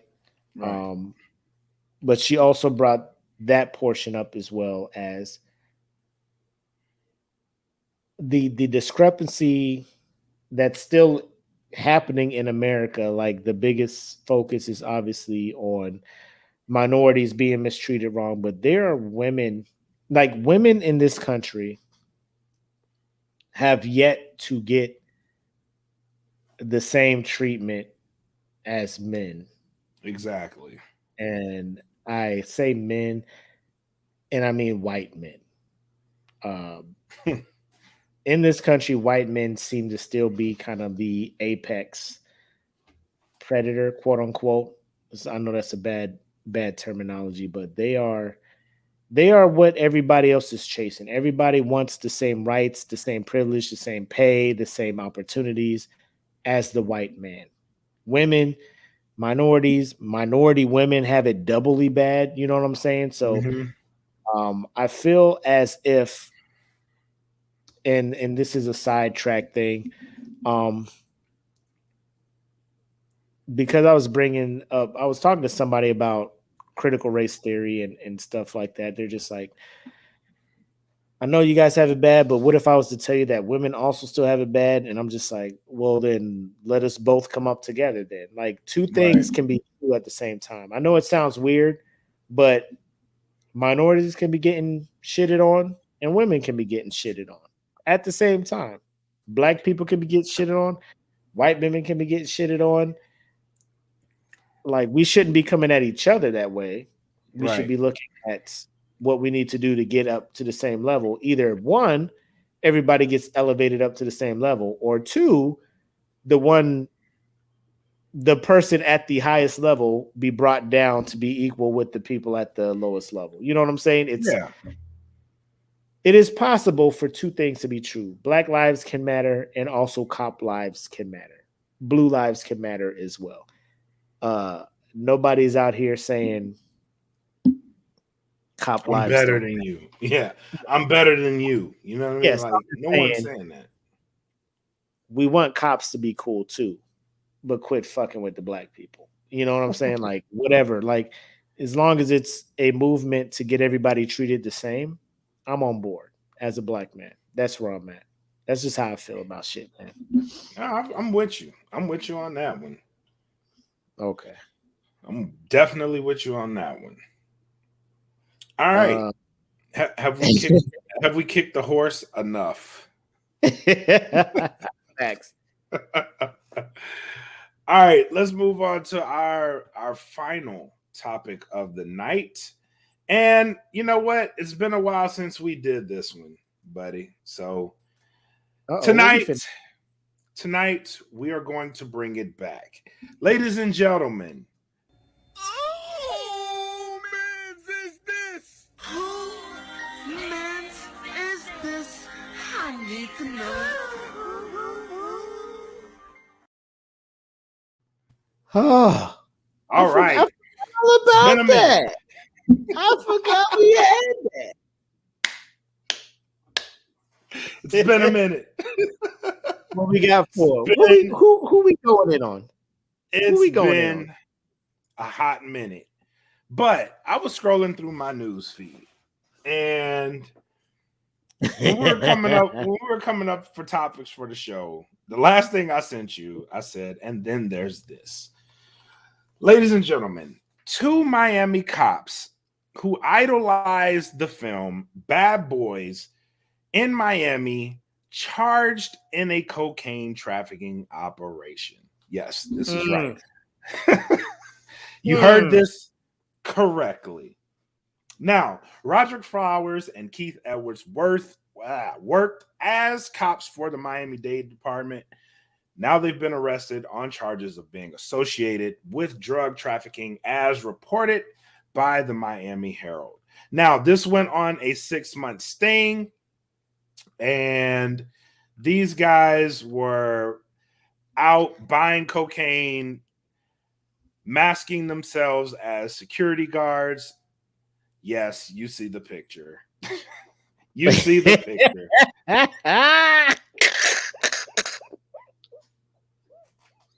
You see the picture. Bro, they thought they was bad boys for life for real. Look at that. Hold on. Hold on. I got you.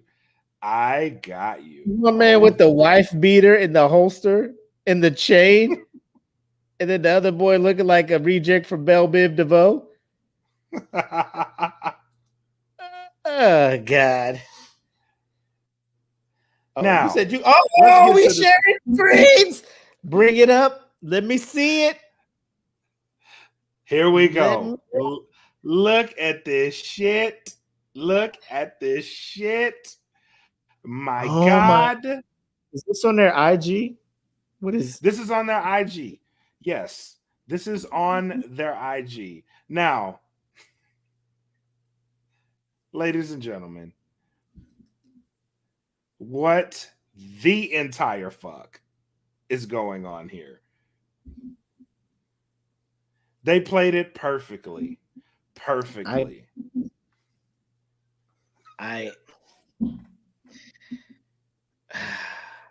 My man, he couldn't get the exact red pants, so he got these faded ass. You know what I'm talking about? These faded ass, like they kind of could have been red if I didn't wash them. Like I fucked around and washed them in warm water instead of cold water, so they faded. Yes. Like here's where I'm at.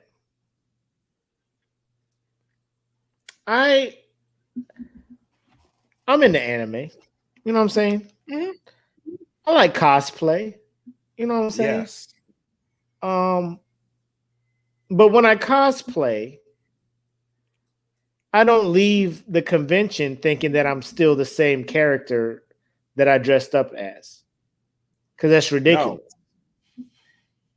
So if these guys wanted to cosplay or do Halloween as Mike Lowry, you know what I'm saying? And you know what I'm saying? And the people from, and then go back home and go back to being regular people. That's cool. But the fact that they left that shit and still thought they were Mike Lowry and old boy, you know what I'm saying? Like, do we dare blame Hollywood for this shit? For glamorizing? No. These are just two ignorant motherfuckers. This is it.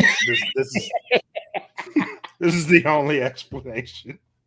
These motherfuckers are stupid.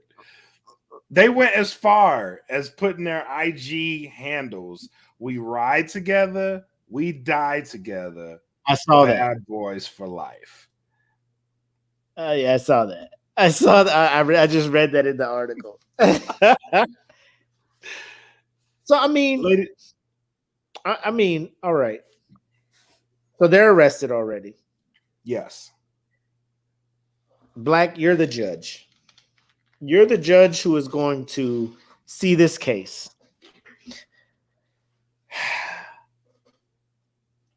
I know this question seems redundant. Like I already kind of figured like I know the answer. But I'm gonna just try to lay this out to you. Go ahead. You're a judge. You're an Mhm. honorable judge. You have seen Yes. multiple trials. You are a professional through and through. You have judged. You have oversaw cases of, crimes against children. You have seen criminal cases. You have seen civil cases. You are a professional through and through. Yes. You are in your office. They put a case file in front of you of what you are about to try. And it is two individuals in Miami who think they are cast straight out of Bad Boy movies. How are you walking into this trial? First and foremost, I got to figure out which hat I'm gonna put on. Am I gonna put on the Judge Joe Brown hat, or what am I doing? How am I gonna let these two ignorant, dumbass niggas know that you are not in a fucking movie? I think I might go to Judge Brown route. So you mean to tell me that you thought that you were in a movie in which you could just jump over cars and shoot bullets into the air? And did you know that cocaine wasn't real, son? Did you know that it was flour the whole time? Did you even test the cocaine for its potency? Did you even rub it on your fingers and put your fingers in your mouth? And did your mouth go numb, or did it taste like flour? For your ignorant, dumbass excuse of being a police officer. Hold on, wait a minute. Ain't your daddy the chief of police? Is that not what we're doing here today? You mean to tell me that your daddy, the chief of police, didn't even warn you? You ignorant bailiff. We're gonna just send him to jail. I'll figure out the sentence and how long he needs to be in there in the morning.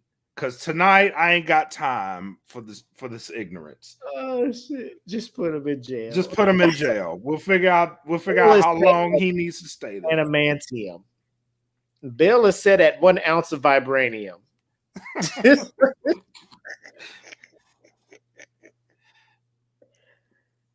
You mean to tell me nobody tested the cocaine? No one? No one. Gave him fake money. First and foremost, they went to Hollywood to get the money to get him. So y'all sitting there with fake prop. Y'all live in a movie for real. You stupid some bitches. Y'all dumb. You deserve to go under the jail.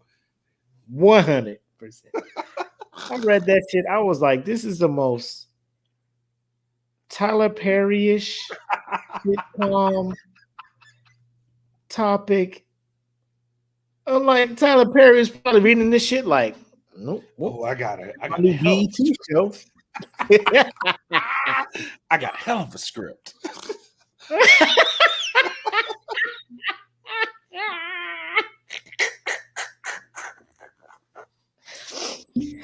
That's when they thought I was out the game. Yeah. Just when I was out the game. Yeah, let me jot this down. Oh my God. How stupid can you be?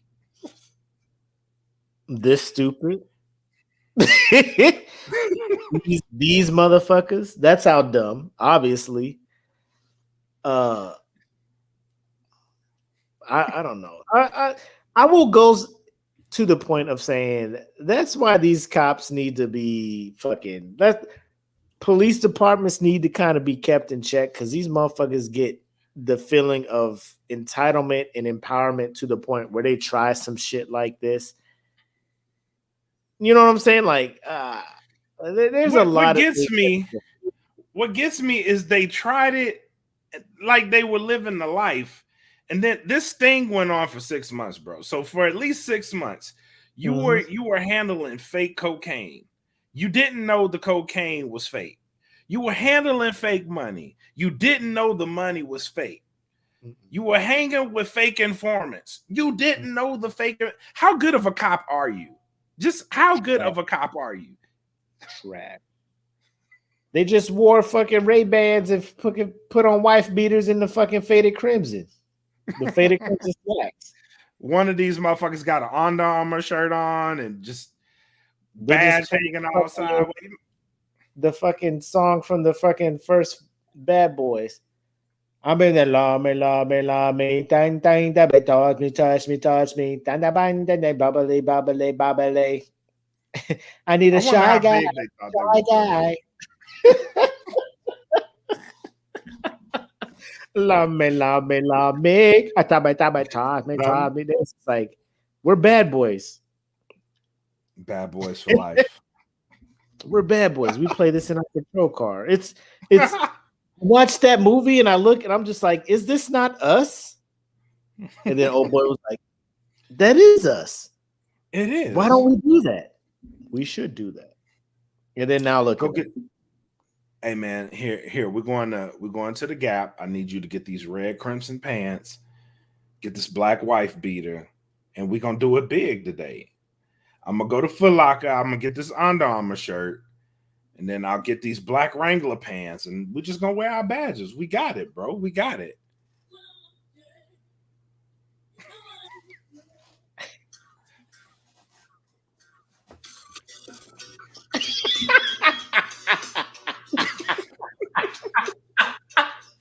Black if you don't stop.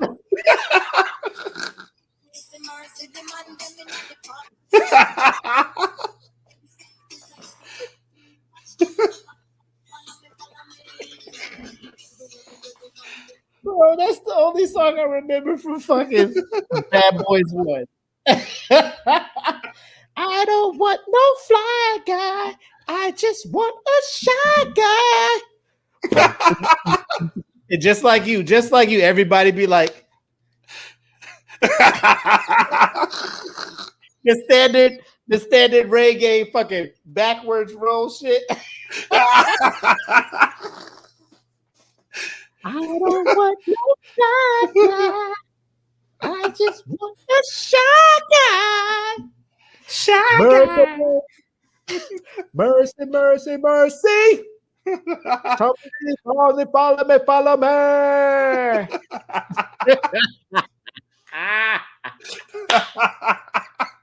Oh shit! Like we are untouchable. Woo! Oh shit! Damn. Woo! We got to. Y'all was on us the whole time. Hell yeah, you dumbass nigga! How did we get? You was doing the shit. It's because I was running out of flour for my pancakes. We was giving it to you, giving you so much flour. I need to fucking go to commissary. Oh shit! I can't even make cornbread, motherfucker. What the fuck?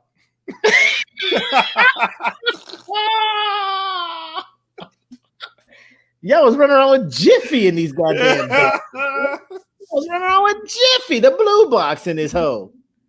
They gave this motherfuckers Bisquick. We running out. Oh man, they thought they was shit for life, man. Just because Diddy made a song about it, don't mean it's a real life thing, bro. Hell no. He was flabbergasted. He was just fucking embellishing on this life. He's not really committing crimes out here, guys. No, he would be not. Okay, so. Oh my god. What else we got from the night, man? What else we got from the night? That's it, man. We got some final thoughts, parting shots. What you got? Shit. Shout out to the Pitmasters who purchased again. If you're listening to the audio, first of all, thank you for where you're listening to the stream your podcast at. But if you want to dabble and join the podcast fan group on Facebook, it's the Smoke Pit podcast fan group over on Facebook. We are selling OCP colorway patches. So shout out to all those who have purchased those. We have like 36 of them left.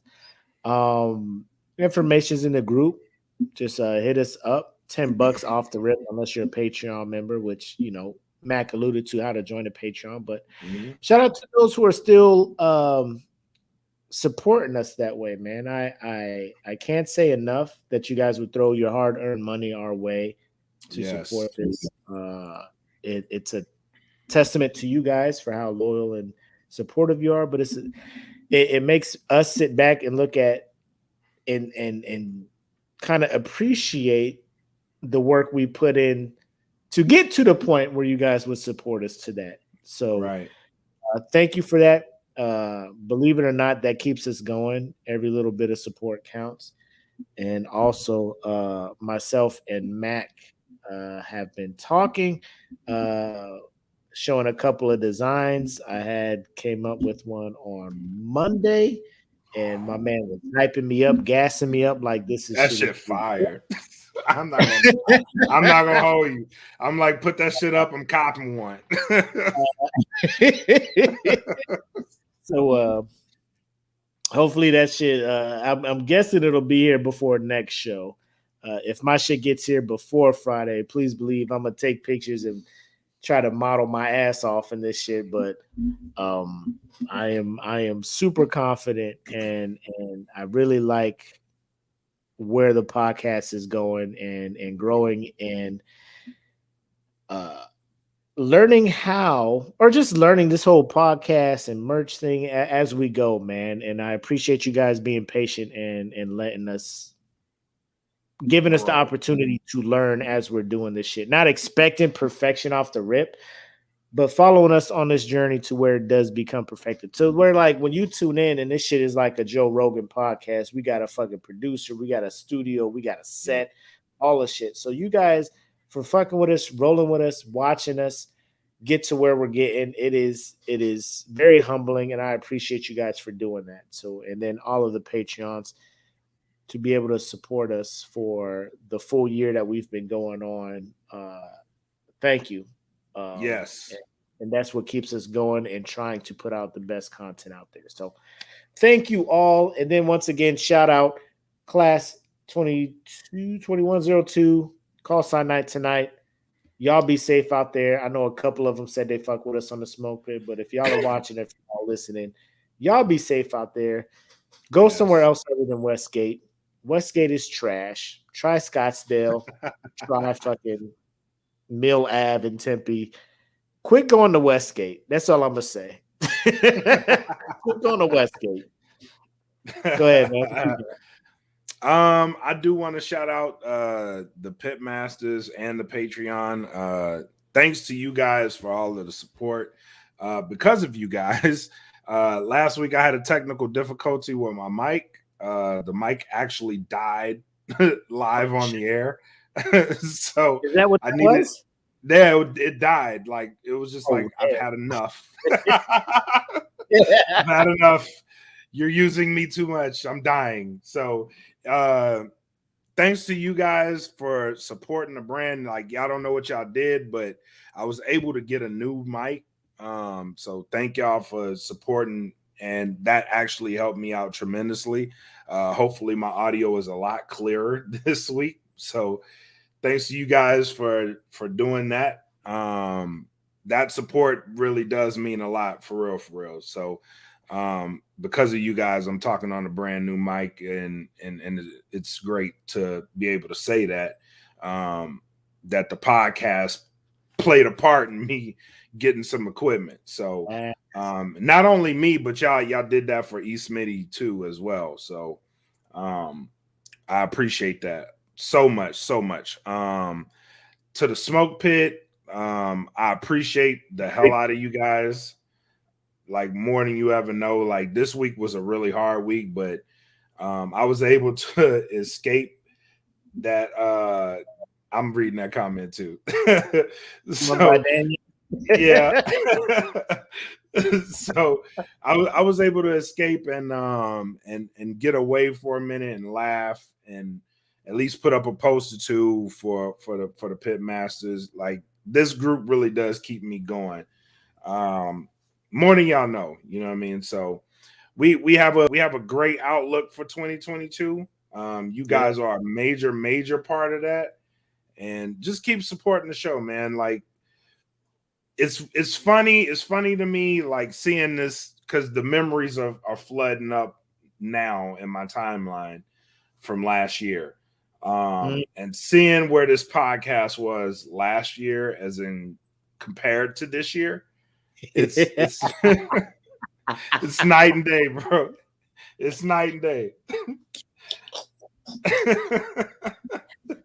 It's so night and day. I don't even want to talk about it, bro.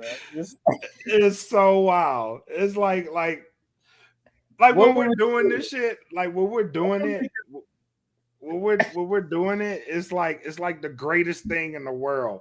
But like when I go back and I look at the beginning of the Smoke Pit, I'm like, Jesus fucking Christ, what were we doing?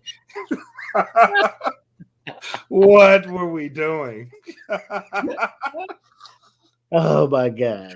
Oh my God. We had episodes where I think we took turns. It was like 1 week, like you got too lit. Then the next week I was super lit. We was like, we can't. You know what's funny? Let's go behind the curtain. So when I heard you wear a call sign night before the show, because I had already, my week was so bad, I knew Monday. I was like, I'm going to save all of this shit for Friday. I'm going to get shit-faced on Friday. I'm not shit-faced, thank God, because this show could have went left in a hurry. I'm not shit-faced, but I have been drinking a little bit. But I was like, both of us are going to be sloppy, because this... I was like, this is going to be a good episode. Nah, I knew I couldn't get too lit because I had to drive back, bro. Oh. So, you know, I opened their little fridge at the Heritage Room, and I saw they had the little peach crown and tea in the little can. So I had one of those, and I had a Stella, and I was like, yeah, I'm good. I still got to drive back. Drink this Crown and Sprite over here at the house. So that's what's up. Nah, but I do have some pettiness to let out. I don't want to do it now because I know we over 2 hours or whatnot. So, but over the weekend we gonna have to hook up and talk about some shit because I got some real shit to get off my chest. All right, and I know you have your rant outlet that's now on the Patreon. So if you're not a Patreon member, Black is bringing back his rants. They're about little less than 10 minutes. He just talks about some shit that's been on his mind. So yeah, just check that out. Hilarious stuff, funny stuff. So he has his outlet. I may share some of my complaints, my pettiness that I was wanting to put out here, but couldn't because I wanted to run a nice show and not get too far left with some shit. But y'all know I got some shit I got to get off my chest. So we may dabble on the weekend, over the weekend, but Patreons will find out. They will get the notification when we do go live and talk about that shit, and it'll probably be a Patreon exclusive. So there's that. Also, in about where we at 17 in about 2 weeks, 1 October, we're gonna be doing our $100 Patreon giveaway. So went in on that. Make sure to join a Patreon at patreon.com/thatfeelingpodcast. And you'll be entered to win $100 for a Dat Forever dollar tier who joined us for the Patreon beta. And for the Dat VIP, the $10 tier, you'll get the 2 entries. The Dat family will get the $3 tier. They'll get the 1 entry. So there you have it. That's what I got. And bro, I can't wait till these shirts get here. Oh yeah. I can't wait. I want to see what these shits look like in person because I looked at them things. I'm just like, am I nice? Am I nice at this? Am I nice? I might be. I might be nice. I might be nice. I don't know. I'll see when the shirts get here, but I might be nice at. I might be high pitched shit.